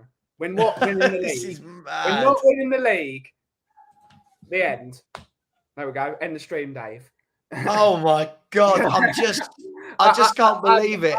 I've jumped into your stream after delivering coffee into central London. And I hear the chats going after you saying we're going to win the league, Savva. No. Bring up that picture. Context and consistency. Context. Right. Do you know what, Ben? Brilliant point. Danny, I've sent you the link. Brilliant point, Ben, because the problem here is this. And if we look, obviously it's a funny picture, but context and consistency. So far, the context is we've brought in a couple of young players that play Angie's way and we look good. We look better. Right, there's the context. Better. The consistency, non-existent at this football club over the last 23 years. Right? So there is no context and there is no consistency. So this whole blind faith, and I know Coover does it on purpose, this blind faith of winning titles is just mental. You know, with Coover, it's funny. You know, Coover's having a laugh because he's enjoying football again, and that's brilliant. But there are how are City not the benchmark? How? Oh my God! Somebody take. Ben is absolutely right, though. Stuff your facts and figures. It's all about how I feel about my club. We're doing it, mate. No, but the difference, we all go and we think, oh, we're going to do something this year. And then we get to February, all the teams, and then Man City go, you know what, lads, let's stop playing about. And then they win 15 games in a row because they do it every year. They win 15 games in a row because, believe it or not, Man City don't usually start this well in a season. They usually They usually like they're figuring things out. They're figuring out how the league's going. They're getting players fit, and when their fitness hits in about January, February, where everyone else's teams go through the floor, they then 15 games in a row because they're fitter than us, they're better than us, they're technically better than us, they've got more goals than us, experience, know-how, how to get over the line. They've got the best manager. We have a team that's never won anything. No, that's not what. Sorry. Oh my good God! I'm not just saying spend money willy-nilly. I'm saying you have to spend money on the right players that can get you over the line. We Daniel, don't have a sporting director. We've got rid of our sporting director. We need to hire an entire new recruitment team again because Scott Munn, the guy that no one's ever heard of. Scott Munn has come into the football club and immediately sacked Gabbiadini. Who actually had a half. It's still not a good window, but he had a better window. He brought some better players in, and Paratici brought in some half-decent players that are now starting to come to fruition. They're both out the door. So we need a new sporting director that needs to put their own spin on how we're going to bring players in. We need to bring in a Tixi Begaristan. We need to bring in a Ralph Rangnick. We need to bring someone that's going to bring in. I agree. And to work with Ange Postecoglou, not for 2 years, for 20 years. Sorry, I know Kate needs to jump. See you later, Kate. I do. See you later. You'll stay here, Kate. The latest thing buzzing in your house is the doorbell. You're not going anywhere. Tesco can do one. Look at this. You are just turning over one team. All the rest are below you. What are we doing here? How is this? How are we doing this? This is what I mean. I'm not being funny. I think a lot of people have started supporting Tottenham because Ange is here and have no idea about the way we're run, our history or anything. Daniel Levy has a history of when Spurs are doing well, when things are going well, and you go, right, give us that next push to get us over the line. We go, no. Right? No. We don't do it. This is what I don't understand. How are we not understanding this? Have we changed owners and I've suddenly missed this? It's crazy. I mean, you are not a fan of this manager, Savva, but Antonio Conte, everywhere he's gone, has won the league title. Jose Mourinho, everywhere he's gone, except for maybe Roma, he might not be able to do it. Everywhere else he's gone, he's won a league title. Those two managers couldn't win a league title, let alone Ange Postecoglou, who's come into a brand new team. He's lost his best player and he's had to bring in a load of... He's going to have to give him time because we're putting ourselves up against a yardstick we can't physically live up to. And then when he eventually fails, because every manager under Levy fails, because it's context and consistency. You're going to say Ange out. No, Ange in every day of the week. Back this manager more than any other manager we've ever backed before, because he is up against the worst owner on a footballing side of a business in the Premier League, because he does not care about football. He cares about the concerts. He cares about the stadium. He cares about building property. He cares about building cinemas. He does not physically care about winning silverware, which is why in my lifetime we've won 2 league cups. And he brought in 1994. People seem to think that Levy's been here since 2001. It's not the truth. He's been here since 1994 when they bought in with Alan Sugar. Give Ange time. We can't say he's going to win the league title in his first year with a bunch of young players when he loses 4 of them in the African Cup of Nations and the Asia Cup. He's already got an injury crisis with 8 players out injured already. He's not going to do it. A great Mark. He's won every league he's been in. He's not been up against Man City, Liverpool, Arsenal. He's meant to win the league with Celtic. No offense. And I was one of his biggest champions in the summer saying, bring him in. But winning a league title with Tottenham and winning a league title with Celtic are 2 very different things, my friend. Sorry, Kuva, even surely you can agree to that. These are very different milestones. Just basically got to trash Pep, haven't you? Said he he won league titles here, but Ange wasn't here, was he? Right. But by the way, I want to caveat this, right, and say I've not said anywhere that I'm not happy with what we're doing at the moment. No, I've not said that. I've wanted Ange when lots of people didn't. I like the football. This is the football that Kuva, me and you were screaming for this type of football. There's a difference between being happy over here with what's going on and then over here with people going, we'll win the league soon. I'll have a bet with anyone. Spurs don't win the league title in the next 3 seasons. Anyone. I'll stick $1,000 on it. I'll stick 10 grand on it. Tottenham Hotspur will not win the league in the next 3 seasons. I'll tell you why. We will never buy the squad to cope with it. Yeah. And this is the difference. We might get a good 11. We might go out and buy a world-class centre forward, but we will never buy the squad to cope with it. Hence why we're all sitting here going, oh, does Valise start on Friday, on Saturday? Or, does Porro go to right wing and Royale comes in at right back? We don't have the squad. We won't buy that squad. I guarantee you. But it gets to that point, Savva, like what you said with the Man Cities. When they need to get over the line, they buy a superstar that comes into the team and makes them world beaters again. Let's say in a year, Ange's built a really decent squad, great first 11, but not so great of a bench. He goes to Daniel Levy and says, I want Bastoni. We're never going to get that type of superstar. There aren't many superstars anymore because most teams now are built based on the best teams. If he wants that integral part that's going to cost 60, 70, 80 million to make his team go over the edge, Levy's not going to do it because he's never going to spend 100 million. He's not going to do it. He's never going to spend 80, 100 million on one player. We only really did it with Dybala, and that's because we did it just to show nothing really, because he got to the door and then we didn't even offer him the money. It's we pretend we're doing stuff. That's what I mean. Right, we pretend. I'm so bored of this sort of give Ange time and money. I'm not doubting Ange. Yeah. I'm doubting the owners. I'm doubting the club's ambition. Ange says everything right. Yeah. Right? Ange says everything right. But the funny thing is, right, when I'm in WhatsApp groups that aren't Spurs fans, right? And I say things like, God, how good's our manager? Like I was saying in a group chat the other day with Saeed and Lee Gunner, right? Yeah.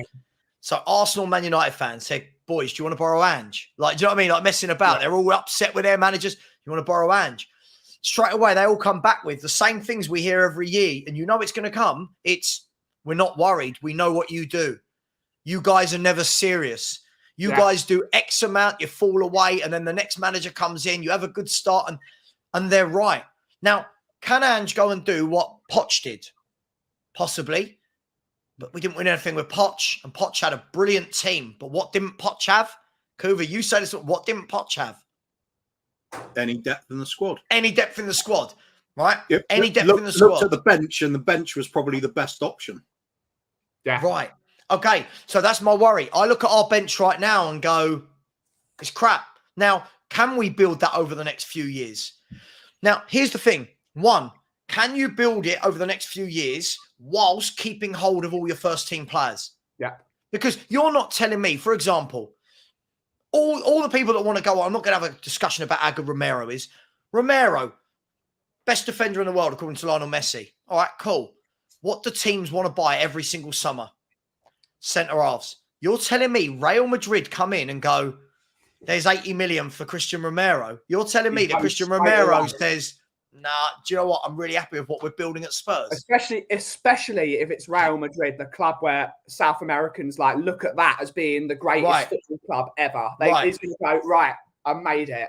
Right, Barcelona, Real Madrid. So there's 2 points. There's a few points here. One, you've got to build whilst you've got your good 11, right? Whilst getting rid of your deadwood as well. 2, you've got to build whilst not losing any of those players. Yeah? We're talking at the moment that, oh my God, that is scary. That is, wow, Danny, what's going on here, mate? It's like you're sat on his lap. Yeah. just for you, Kuma. Oh my God. Danny, I messaged you in July 2022. Thanks for coming back. Danny, help me out. Please help me. Like what's going on? The chat are making out like we're I don't know. I don't know what's going on. Help me out. I mean, look, I haven't got too much time because I'm very busy at the moment with work. But just briefly listening in, I was doing some stuff where I could actually listen into the podcast today, and I just find it so funny how a lot of fans they've got no realization to what actually is happening around them in the world of Tottenham Hotspur. It's just, and I get everyone. I get everyone is excited by Ange Postecoglou, and I'm excited by him, right? But look, let's be honest. Let's actually sit there and be honest, right? What's going to happen is, right? This is I know exactly what's going to happen. I can play it out for people, right? In the next couple of years, we're going to sign a couple more players, bit better players. We might get lucky with 1 or 2 of them being good players, right? We're going to play maybe a bit better football, right? We're going to maybe compete for the top 5 positions, which I think is realistic, right? Yeah. I think we'll compete for top 5. I don't think we're going to compete for the top 2, right? I think we'll compete for top 5. We've got teams like Aston Villa and Brighton who are getting stronger, and they look brilliant sides. We're going to be competing with those teams. Plus, if you've got Man United and maybe Chelsea who are not doing as good as usual, we're going to probably compete with them as well for those positions. Maybe Arsenal. But if you actually look at it realistically, right, the problem we're always going to have is once we get to that point where we were with Pochettino, where we maybe not challenging for the title, but maybe getting into that sort of top 3, top 4 type of scenario, right? What's going to happen is Ange's going to say, okay, then, well, we're going to need this X amount of player, this level of player, and we're not going to get it because it never happens. It never, ever happened. And the club just don't care about wanting to try and compete for trophies. It's never been their aim of the ownership. The ownership has never been the aim of the ownership for 30 years. A 30-year plan has always been gentrification of Tottenham, right? To build an area where they can call one of the tourist attraction hubs in London, right? The Skywalk's already the #1 London outdoor attraction, right? That is what Levy's looking at. He's looking at the biggest bar in Europe. That's what he's looking at. He wants to be known for these things because one day, if he ever wants to sell, right, he can get the most money out of it. But I don't think they'll sell for a while if they're going to sell, right? So the problem is he's building up this portfolio to make it the most attractive proposition for someone. But even when they do sell, they're still going to have their hands tied in the pies of everything that they're building, right? One of the things he said, Danny, sorry to interrupt you, buddy, but one of the things he said when Abramovich wanted to buy Tottenham in 2004, I will not sell to you unless you keep me as chairman. Yeah, that's right. This this is the thing, right? This is the thing that people like. I get that people are excited. I'm enjoying the ride at the moment, right? I'm enjoying the ride. Every Tottenham fan is enjoying the ride. But the problem is, it is a ride that's going to come to an end at some point. It always does, right? And I'm not trying to be negative. I'm just trying to show you the realization of what's going to happen with Spurs, right? If we win a trophy, right, it's because we get lucky and we somehow Ange produces absolute miracles that Poch couldn't do, right? He may be able to get us over that line in a cup final, but like Ange said, what does winning a League Cup actually do for us? Of course, it's going to start you on your journey, but the only way to sustain that is to actually keep building the team, right? And I'm sorry, but if we're going to be buying players of the level of Brennan Johnson's, Ange is only going to get them to a certain level. They're not players. I'm sorry, but Brennan Johnson's never going to be a world-class player. It's just not, right? It's just not. In my opinion, I don't care what anyone says. No, I agree with you. I agree with you. He's not going to be a world-class player, right? I think Diaby, Aston Villa's got better chance of becoming a world-class player in my opinion. Class player already, right? You're already seeing what he's producing for Aston Villa. It's brilliant, right? And it only makes me jealous that the fact that they've gone out and bought someone like him, right? And we didn't, and that just really pisses me off.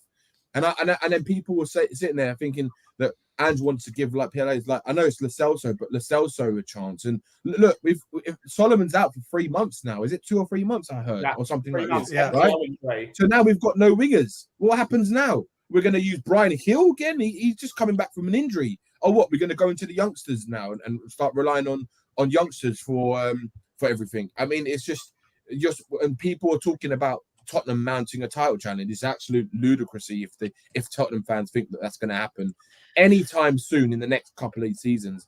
No chance. Can I just say, Danny? Can I? Sorry, I just want to say, right, Jamie. Listen, dude, you got to stop, mate. If this is depressing you, understanding your football club, then apologies. Some people are real. Some people understand their football club. People like you don't. It's not our fault, right? The difference is, first of all, Danny, I'll say this. It's been 7 games and fans talking of title. I find ridiculous. I'll be honest, I find it embarrassing more than anything else. Because you know what? When I go on, as I'm not one of the biggest Spurs YouTubers, but as a Spurs YouTuber that's invited onto some of the bigger shows, like the Big Six, the Football Terrace, all of these bigger channels, we are laughed at. We're laughed at because of these delusional things. And I agree with them. We're laughed at where people all of a sudden they go, oh God, Spurs have had 7 good games and all of a sudden their fans have done that. Oh, we're winning the league again thing because we don't learn. Just quickly, no offense taken, Matt, this is just my style. I'm very boom when I go at it in the football world. So listen, I'm loving Spurs as well, but I just don't think we're winning league titles. Lionel is Team Coover. Cool. I'm Team Coover if we win the league. I just don't think we will. As I said, I'll throw it out to any of you. £1,000 bet right now. We don't win the league this year, next year, or the year after. I'll have it with anyone. We'll do it for charity. Right? So we won't win it 23-24, 24-25, 25-26. £1,000 Spurs do not win a league title. Big up to you, Lionel. Derek Hutchinson, I'm going to call out this moron. Spurs have a habit of beating the great Man City. What does that do? Yes, in a one. I like it, but we can't beat them in a league title race. We can't. I'll tell you why I called him a moron. It wasn't this comment. Brilliant. Spurs beat Man City. Brilliant. Must mean Wolves are winning the league title because they beat Man City last week. It's just dumb. It's just dumb. And then Savva is Mr. Know-It-All. Savva's working on facts. Savva and Danny right now, I'm grouping Danny in. We're working on facts. You're working on emotion. That's fine. Emotion doesn't beat fact, right? When we win a league title, come back. Yeah. When we win a league title, come back and talk to me. But I'm so concerned what I'm seeing, guys, the number of people in the chat that clearly don't understand Tottenham. Honestly, and I'm all for. Do you know what it is, Sav? The difference is, right? The problem is that people just don't understand is that if just look, I'm going to use this as a hypothetical scenario. If Tottenham in the next 3 years were to win a Premier League title, it's not because the aim was to win the Premier League title. No, it's because It's because of there'll be multiple factors why Tottenham would win a title. It could be because Man City have loads of injuries, Arsenal have loads of injuries, and Tottenham just overperform their expected performance for the season, right? There you And go. Welcome somehow, on board. It's happening. no, I'm just saying. And somehow works out a miracle. But what I'm saying is the reality of that happening is very, very, very like non-existent, right? It's not going to happen because teams like Man United, Man City, Chelsea, Arsenal, Liverpool, they're just going to keep spending big money on big players, on top players, and they're going to keep improving. You see Man City, they lost. Look, man, at the start of the season, I was saying that I'm a bit skeptical if Man City will win the Premier League this season because they lost too many key players. They lost a lot of key players, and I don't think what they brought in is Gundogan and Mahrez, those two players alone, I think it impacts what could happen. They were critical to their treble winning season last season. Sure, but look what they've gone and look what they've gone and spent it on, Danny. They did buy Doku, but I don't think Doku is currently at the level of Mahrez. I think Mahrez is unbelievable. No, sure, but then you've got Alvarez who's got an extra year under his belt. Grealish and Foden an extra year under their belt. They've got Mateus Nunes in midfield. He's a brilliant player. He's Kovacic. a good player, yeah.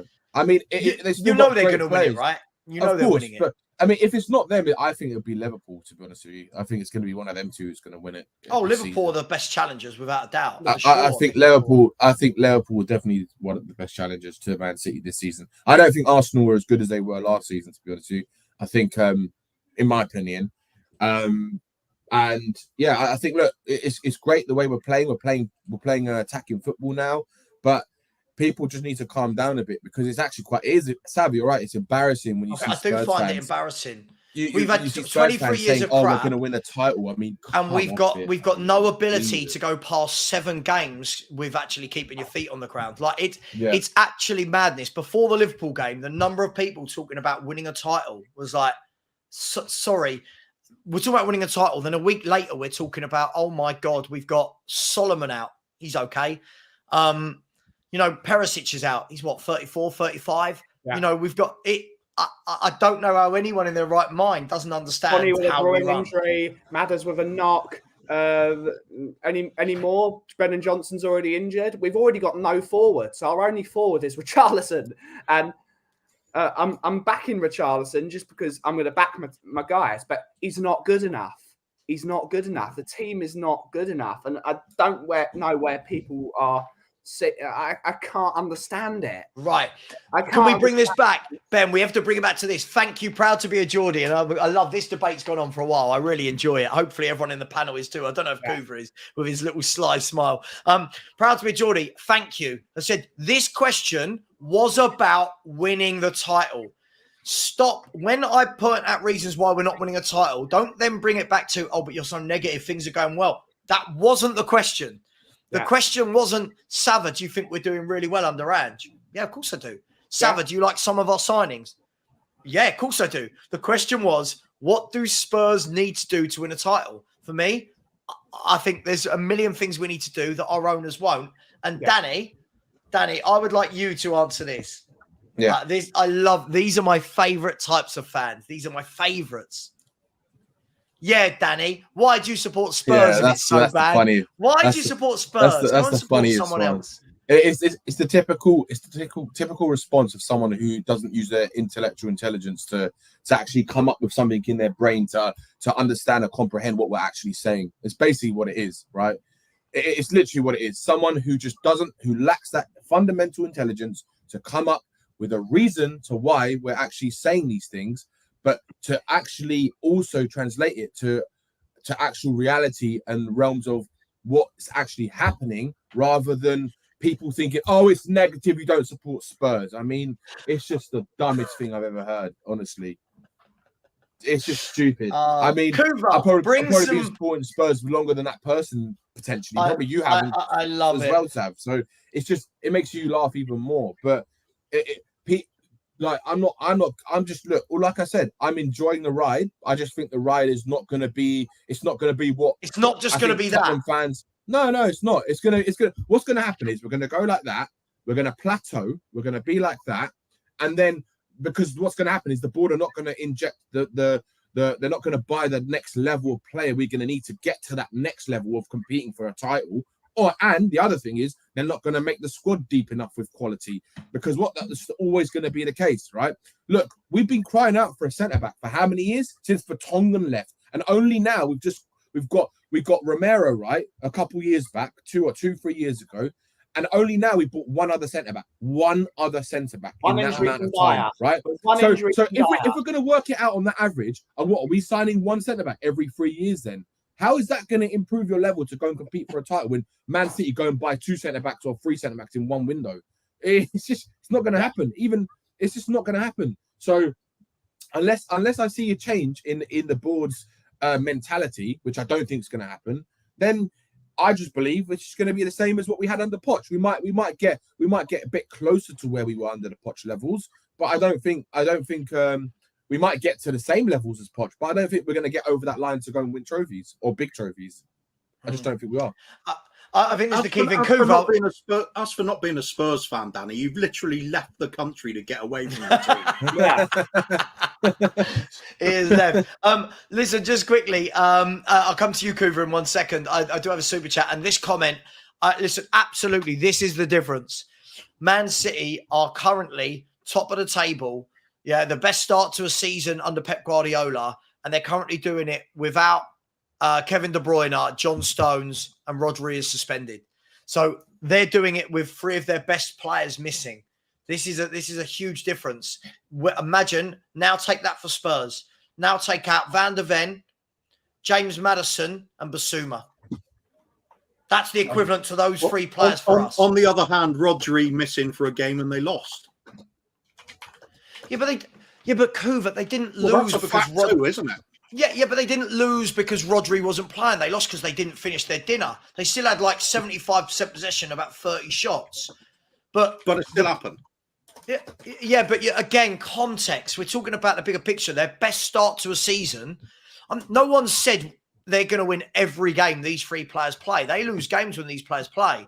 But when you're playing week in, week out without your best players, and you are still having the best start to a Premier League season ever, now, as I said, take out Van der Ven, Basuma, and Maddison. What are we winning? Yeah, but the question was asked, what does Ange need to do to win the title? It wasn't what does he need to do to win the title this season, was it?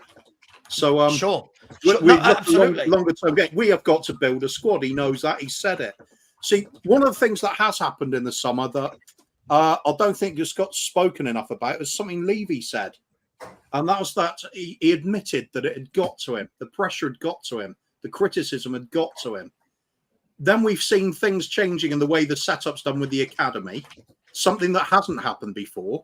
He has been changing things. So we've abolished that wage structure so we can bring in higher quality young players to get into the academy side. And they're playing the style of football that Ange plays, which hasn't happened before as well. But instead of that cookie cuts as well. So there are changes happening. I want to see where this goes. I'm getting ultra optimistic about it because we all want to see where it goes. Hang on, Cooper. We all want to see where it goes, but there's a difference between being ultra. You're rolling it out, and I'm not rolling it out. That's the basic difference. In what time frame? Because otherwise, I could sit here now and go, Spurs will win the league. Sure, but what time frame am I putting on this? Give me a year. Well, there wasn't one put on the question, so. Okay, okay. So we could be sitting here playing this game all for a decade. My point is, it's as long as Ange is here, isn't it? So okay. So just to confirm, whilst Ange is the manager of Tottenham Hotspur Football Club, you think we will win a Premier League title? I think why not? I'm going to go for it. So we will. So you think we will? Ben, will we? No. Danny? Not until I see change. No, I don't think so. I think realistic. Danny made a good point. Danny, you made a great point, right? Thing is, we're looking at these teams above us, right? We're looking at Liverpool, we're looking at Arsenal, we're looking at Man City. I think you've also got to look at the other teams around us. Villa are strengthening year on year. Brighton are strengthening. Newcastle, right? Man United and Chelsea. Don't rule them out forever. This is the thing. Don't rule them out forever. I think this is the hardest time ever to win a league in the time when Spurs fans seem the most confident. We missed our chance to win the league. Yeah. I'm going to tell you. We missed our chance to win that league the year Leicester City won it. Yeah. We did indeed. Fun. Yeah. When we should have bought a couple more players to improve the squad, but we had an injury to Harry Kane that lasted 4 months because we wouldn't buy a striker. Again. It's again, it comes down to that feeling for me is we've got to break the mold. I feel we can do that. Nobody said it's going to be easy. I mean, it's going to be ridiculously. We have got to pull out basically a miracle, but that's why not. Ange is all about being told you can't do something and then doing it. Yeah. Sure. So we agree though that it's purely on emotion, not from actually anything we've seen, right? This isn't on any evidence. This is on emotion. Is that what we're saying? Well, it's a complete change on what's been going on the last 2 years, isn't it, footballing wise? So there's not enough evidence there to suggest anything, is there? You've only got the few games and say this is a remarkable turnaround from the crap I was watching last season. And there's enough there, and there's enough in the signings that we have made, even though it's nowhere near enough the quantity we needed. Some of the players we brought in have been absolutely first class.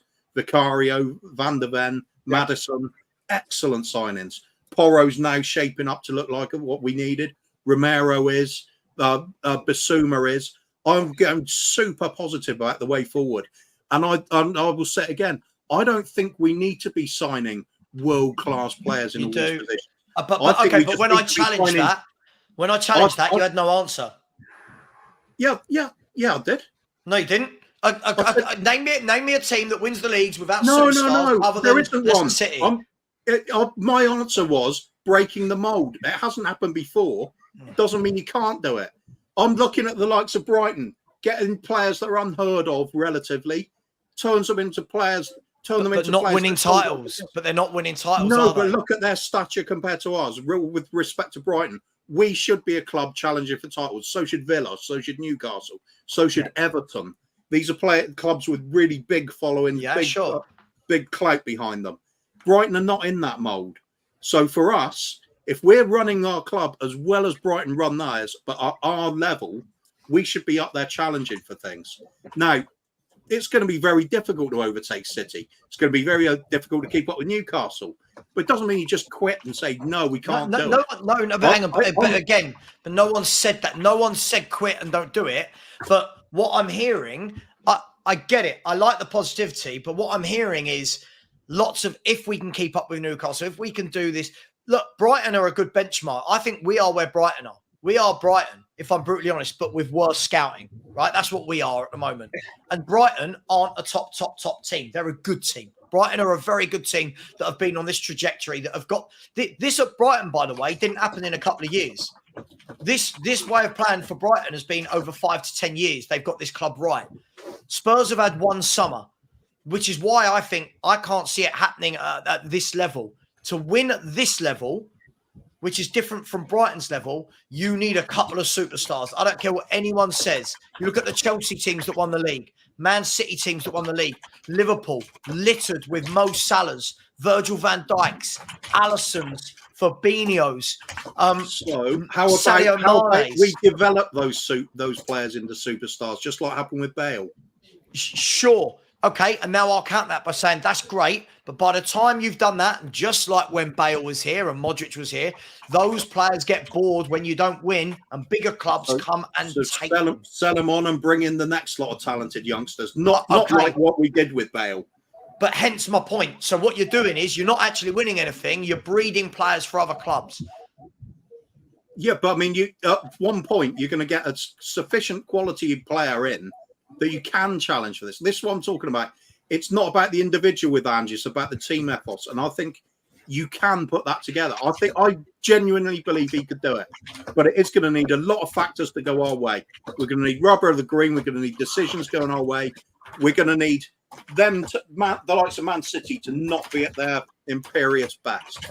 That has got to come to an end at some point. They cannot keep this insane level going forever. Sure. I think do you know what, Sam? I just want to say as well, right? One thing as well, which I don't know if you ever noticed this, right? But I know it's maybe too early for them to say it now, but whenever you hear Ange or Daniel Levy in that meeting they did recently in the fan forum, whenever you hear about what they want, it's to play good football. That's all they talk about, right? Is that then be all and end all of Tottenham Hotspur, just to play good football and that's it, entertain, right? What does that mean? Is that entertain to win trophies, or is that just to play good football and just to float around that, tickling the bollocks of top 5? Like, is that all we do? Is that what we're going to be the team known as? Are we going to be like like how Brighton are kind of and Aston Villa are at the moment, just on the hinges of that kind of area? I mean, it just, that's how I see it. I see it as that, and I don't see it as any more than ever getting to that next step. It's a good debate. It's a good debate, Danny. I think everyone has enjoyed this debate for the last hour because, look, all of us are playing hypotheticals, right? Let's be fair, we are all playing hypotheticals, and that's all we can do. For me, I just see it that the teams, we're talking about the elite level of sport. We're talking about winning titles. For me, that is about depth. That is, look, again, look at Man City last night. Man City taking off Jack Grealish, bringing on Jeremy Doku. Taking off Phil Foden, bringing on Julian Alvarez, right? Yeah. They are able to rest Kovacic for the day. They bring in Rico Lewis, or Nunez, or Vardial. That's how you win titles. People talking about titles, and my brother-in-law just actually reminded me. People forgetting Newcastle. They demolished PSG last night. Agreed. Right? Absolutely demolished them. Right? And it didn't even look hard for them. It looked easy. It was like they had the game controlled completely, the whole game, right? And you've got a team who are now the richest team on the planet by miles, right? Far richer than Man City are. So you're going to have another team to compete against. It's going to be a matter of time before they're winning the league title. So then what? Are we supposed to be competing with Newcastle as well now, who can spend untold riches on the best players around? It's just stupid. What would you say, Danny? Would you say, I'll go to you, Danny, then actually I need to do some super chats, but what I do want to talk about, I don't know what you guys are like for time at the moment, by the way, so sorry if I'm keeping anybody. Are you, Kuva, you okay for a few minutes, or? Yeah, a little while longer, but better get on with something soon, though. Listen, we'll go for another 10 minutes max. We'll go for another 10 minutes max. The one thing I would say about this as well is, when we're improving, so are everybody else. I think that's a really important point to mention. Yeah. We're also talking about Man City. We're talking about at some point they're going to have to drop off. But look what they're bringing through right now. Look at the youngsters they are bringing through. Yeah. Look how young Foden, Doku, Vardial, Rico Lewis. They are not an old team. They have got players that are going to keep playing and playing and playing. They've got senior players in there as well. They're going to keep going. Arsenal, they will keep strengthening. Liverpool, they're strengthening. Look how strong they are. I just think to win a league, I think you've got to have the know-how. You've got to have the squad depth. Yeah. And you've got to have an owner that wants to back you. Now, I think we haven't got all three of those things. And the depth we're going to find out as this season goes on. But then let us hope that our Dorringtons, our Donnellys, and our Divines are going to step up and have the kind of impact that I hope so. Foden has. If that's the case, we will be in good stead. That's what I'm believing in. Yeah, you can say it's delusional if you like, but I'm prefer to look at what's in front of us now than what's happened in the past. Because if we look at what's happened in the past, we might as well demolish the stadium and build a car park.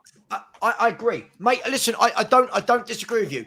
Listen, for me, okay, let's bring this back. And by the way, anyone in the chat that was going, "Oh, this is negative," the question was, "What do Spurs need to do to win a league?" For me, the owners. I will always die on this sword. The owners will not allow us to win a league because, let's say we are hypothetical to you lot. Actually, I should probably do this first. Sorry. Kuhl has said, dare to do. Well, that's the big thing, isn't it? It is. Do we dare to do? At the moment, we've never seen, and that fits really nicely just underneath Daniel Levy's face there, doesn't it? Yeah. So I'm taking a screenshot of that. With a $4.99, yeah. Exactly. Perfect. That's our transfer budget. Hang on. Danny, move your finger a sec, mate. There we go. I'll turn that into something later.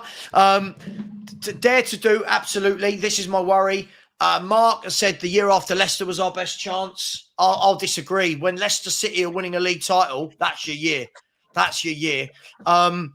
Tigaro has said, Savva, you're spot on. Title talk is very misguided, but hope and excitement is extremely valuable. It's been in short supply. I agree, but my hope and excitement isn't built over 7 games in which we struggled to beat Sheffield United and 9 men. So I'm just going to keep my feet on the ground. And Blue Hearts and Cats just putting in a super sticker. Thank you to you. This is the key thing for me, right? Coover, I'll start with you and go round to Ben, right? If we are 4 or 5 points off the top of the table, 6 points, whatever it may be, going into January, and you think, God, this is a great chance. Do any of you believe that Daniel Levy in January goes, right, what do you need? You tell me the 3 players you need. Don't worry about the money. Within reason. I'm not talking like 400 million, but you tell me the 3 players you need to get over the line.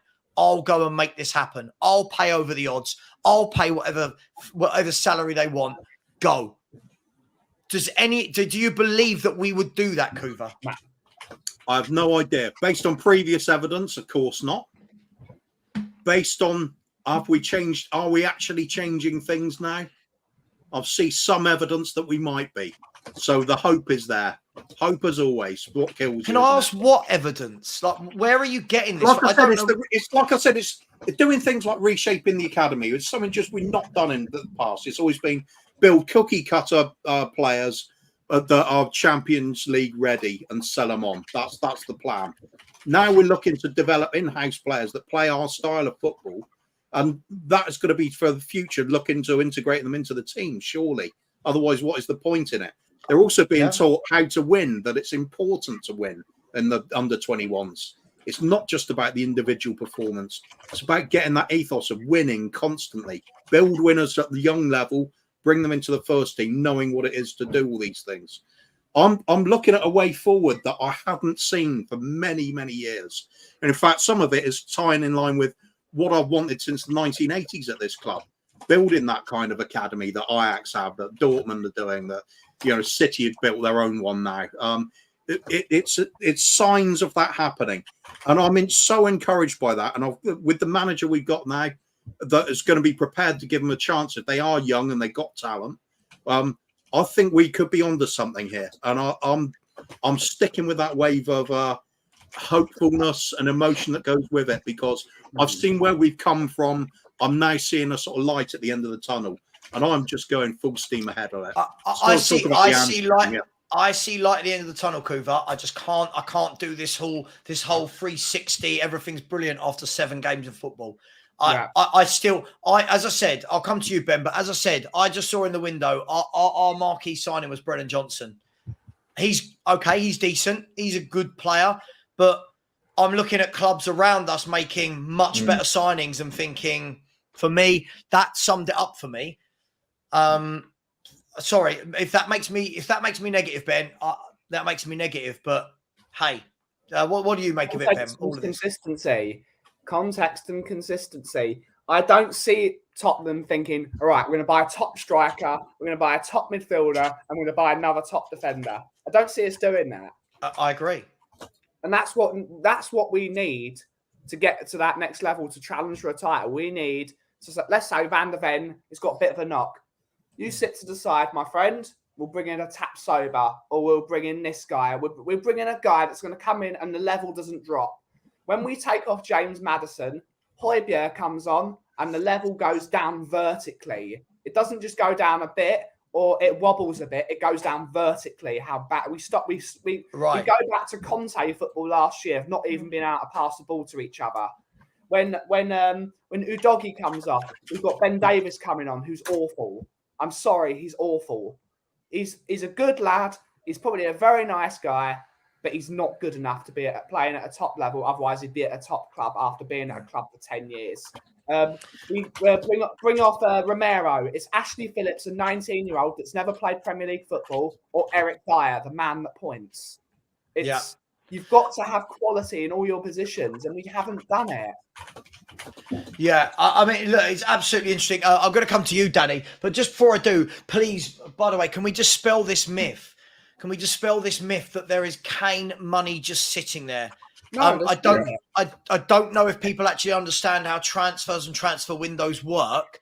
They would have been spending the money they got him from Kane before Kane went because they knew Kane was going. Just because many Spurs fans like Danny Kyriakou, the old flip-flop, didn't want to acknowledge that Harry Kane was leaving. The club knew, Kane knew, Levy said he knew, Postecoglou said he knew.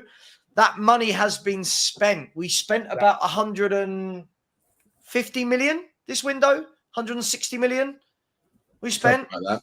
So But net is not. But we net got is not a lot. on Dombele out on loan again, so it's all right. but the thing is, Cooper, there's no Kane money. I think people equate it of, oh, well, from the moment Kane left, only Johnson came in, so there's still 60, 70 million left. I don't think it quite works like that. No. Danny, by the way, just really, really quickly, I want to bring you in on this question, Danny. Right? I'm sorry, but this infuriates me if anyone knows anything about Spurs. Can I ask why you think Levy and co don't want to win anything? I mean, the more you win, the more money comes in, right? It's not about that. It's about investment. It's about gambling and putting the money down on the table to invest to do that. And the problem is they're risk averse, so they don't want to put. They don't like. Buying Brennan Johnson, right? The only reason we bought Brennan Johnson was number one because the main thing was because we had the money from Harry Kane, right? That was the main thing. And number two is that they're probably looking at the homegrown quota, which I think they could have filled another way anyway, right? And I think that was the main reason why they did it. We're not even in Europe this season, so we didn't really need to worry about homegrown quota too much, to be honest. If you actually look at the actual players we've actually got in the squad, who's actually on the squad list, right? So I think that's just an easy. I think, look, it's obviously Ange probably wanted him. He probably liked the look of him, but I'm sure if you gave Ange some other quality players on the list, that they're going to go for better quality players because like someone like Diaby, I'm sure most managers would want someone like him in their team. And I think Tottenham are crying out for a winner. Look, I'll give an example. Pedro Neto. Go and buy him. If you go and buy Pedro Neto, then you're talking, right? Then you're talking. For me, that's the type of player that Tottenham should go and buy if they want quality, who's versatile, right? Who's proven in the Premier League. You go and buy him, right? You go and buy him. But are Tottenham going to go for someone like Pedro Neto? Probably not, because it's going to cost too much money. You see him go to Man City. Listen, I agree. Look, for me, it just screams of. Okay, here's another question. And we are going to wrap up in just a few minutes. Brennan Johnson, for example, we all we kept hearing was this was Ange's number one target, right? Which is a line peddled by the club. If this is your number one target, why did we have to wait until the last minute of deadline day to sign him? Why was this guy not signed earlier in the window? Why was he not signed 3 weeks before the window shut? Why this screams to me again, when we're talking about good scouting and that, it screams of panic. It screams to me that we don't know, we don't actually have a plan, and it's whoever becomes available. Well, the problem is we don't know what Forest were doing in part of that deal, do we? I mean, if it's them causing the delay, some things we have to take a guess at, but it seems like it's a regular thing with us, though, isn't it?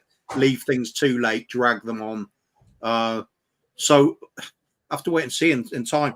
Is this Scott Munn appointment going to be purely about off-field activities as well, or is he going to bring some of these contacts and potential signings from the sort of Asia and Oceanic sort of areas into the club as well? Because look at what it's done for Celtic, bringing the Hatate and I think bringing Scott Mann on is because what did Scott Mann do at at the City Group?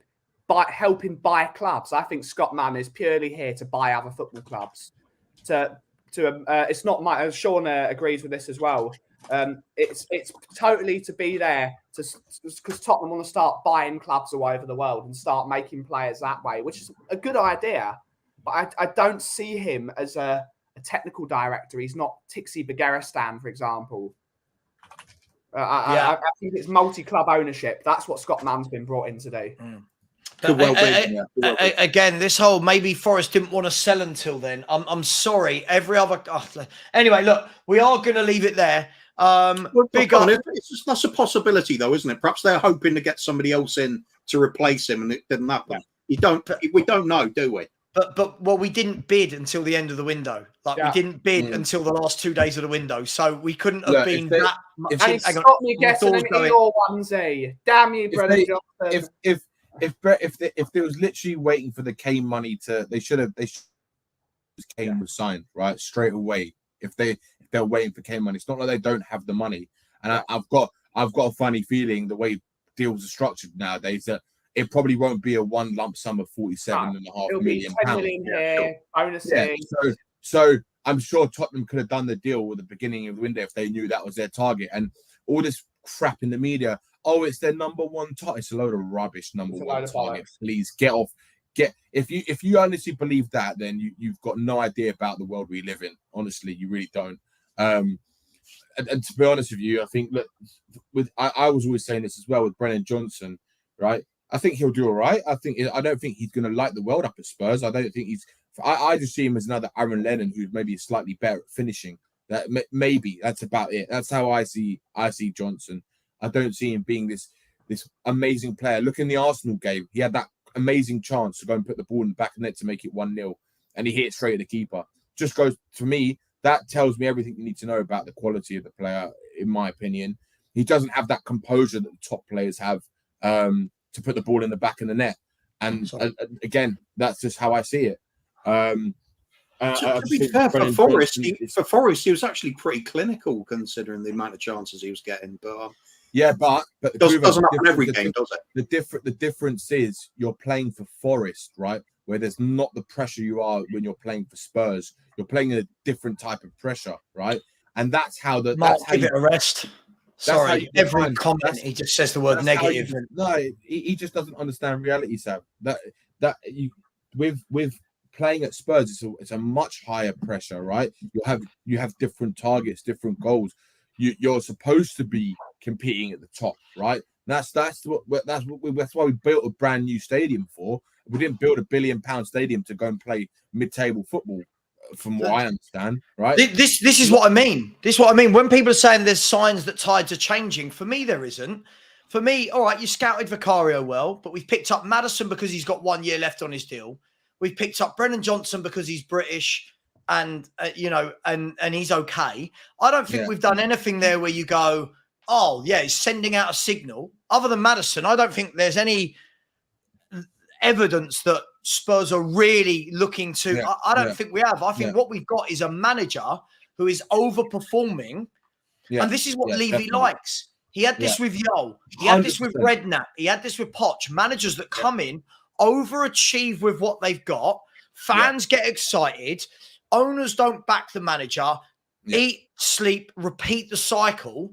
Now, everything looks good on the pitch at the moment, but for me, it looks good on the pitch to get back maybe into the Europa or Champions League. But all of this, there's, everything's great. We're doing this with the academy. That's great. How long's that going to take? Right now, I thought we moved stadium, Danny, to bring this full circle. I thought we moved stadium because we were going to compete. I thought we moved stadium so that when we're in transfer windows and you need 2 centre-halves, you go and buy them, right? Yeah. But what they've done is they've been clever because they've got Valise, who's a kid. They've got Ashley Phillips, who's a kid. And people go, oh, these are exciting for the future. Yes, they are. Now put them in the box where they are. They're exciting for the future. What about now? Where's the centre-back for now? Because if Van der Ven or Romero goes off injured, that back four is going to be ripped apart. Because I'm going to say this, as much as 100%. Van der Ven and Romero have been really good this season, we still give up opportunities for fun in our box. Yeah. Don't make mistakes about that. We're still giving up opportunities. Now imagine that's Eric Dyer or Ben Davis. Oh, don't. Right. Okay. So this is the difference for me. If they were serious, we would have gone out and bought a forward and a centre-half in the window, but we didn't. We went and bought 2 wingers when we already had wingers. You bought Kulu and Solomon. 3 wingers. Right? None of them, by the way, are spectacular. This is what makes me laugh. You bought 3 wingers and all of them are a bit okay.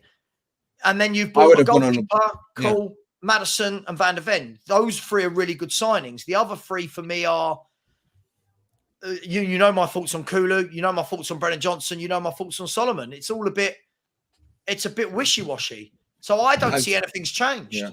If I'm honest.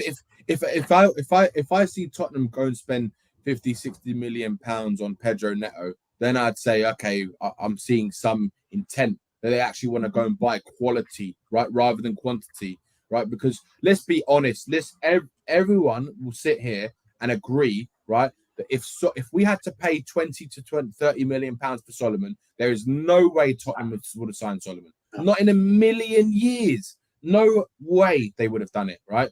The only reason Solomon came in, right, and I actually quite like him. I think he needs to improve a lot on his finishing. But apart from that, right, now and the most unfortunate thing, he's now injured now for 3 months, so you can't even use him as a substitute, right? The problem is that he was free. That is the reality. He was free, right? So now we're crying out for another winger. I think we need another winger because I don't think Richarlison is the winger that we need. We need someone like Neto. He's exactly the type of player that would fit this system perfectly.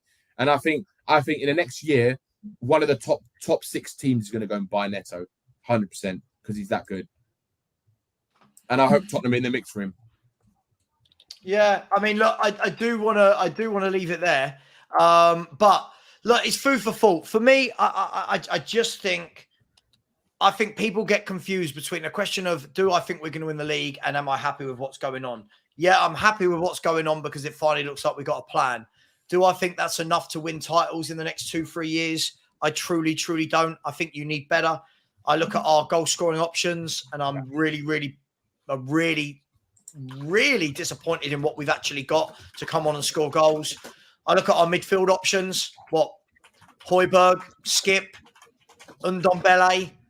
It's poor. Look at the fullbacks. Emerson Royale, Ryan Sessegnon, Ben Davis, Dyer at centre half. It's going to take years and years and years and years to sort out this mess. But it is going well at the moment. By the way, big up, Kuva. Thanks for coming on, mate. Thank you for. I really enjoyed that debate. Hope you did as well. Yeah, it's good. You're all allowed to be wrong because we're doing the double with Double is on until it's not on. Yeah, exactly. I think Kuva's been saying that since the 70s. Yeah. Yeah. We got relegated as well in the 70s. you got to do your catchphrase though, Kuva, after you say that. Well, that's right. Yeah, every meal's a banquet, and every missed meal is a famine. So let's have it. The table's full going ahead. Absolutely. By the way, Jamie, we will revisit the Johnson talk when he rips up the Prem. All right. At the moment, you've never seen him rip up the Prem. I've not seen him rip up the Prem. Oh, We've got to wait for players to do things before we start talking like this. Let me ask a quick question, Jamie. Right.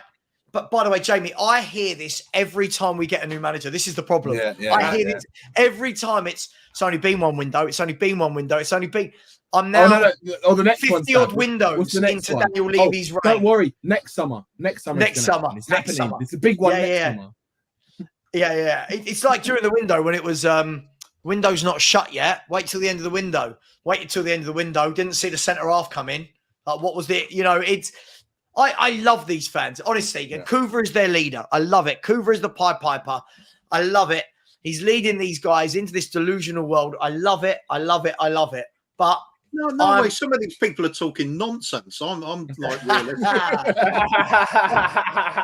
Do you know what, Sam? The best thing about Ange Ball, right, is that it's put a smile on Kuva's face again.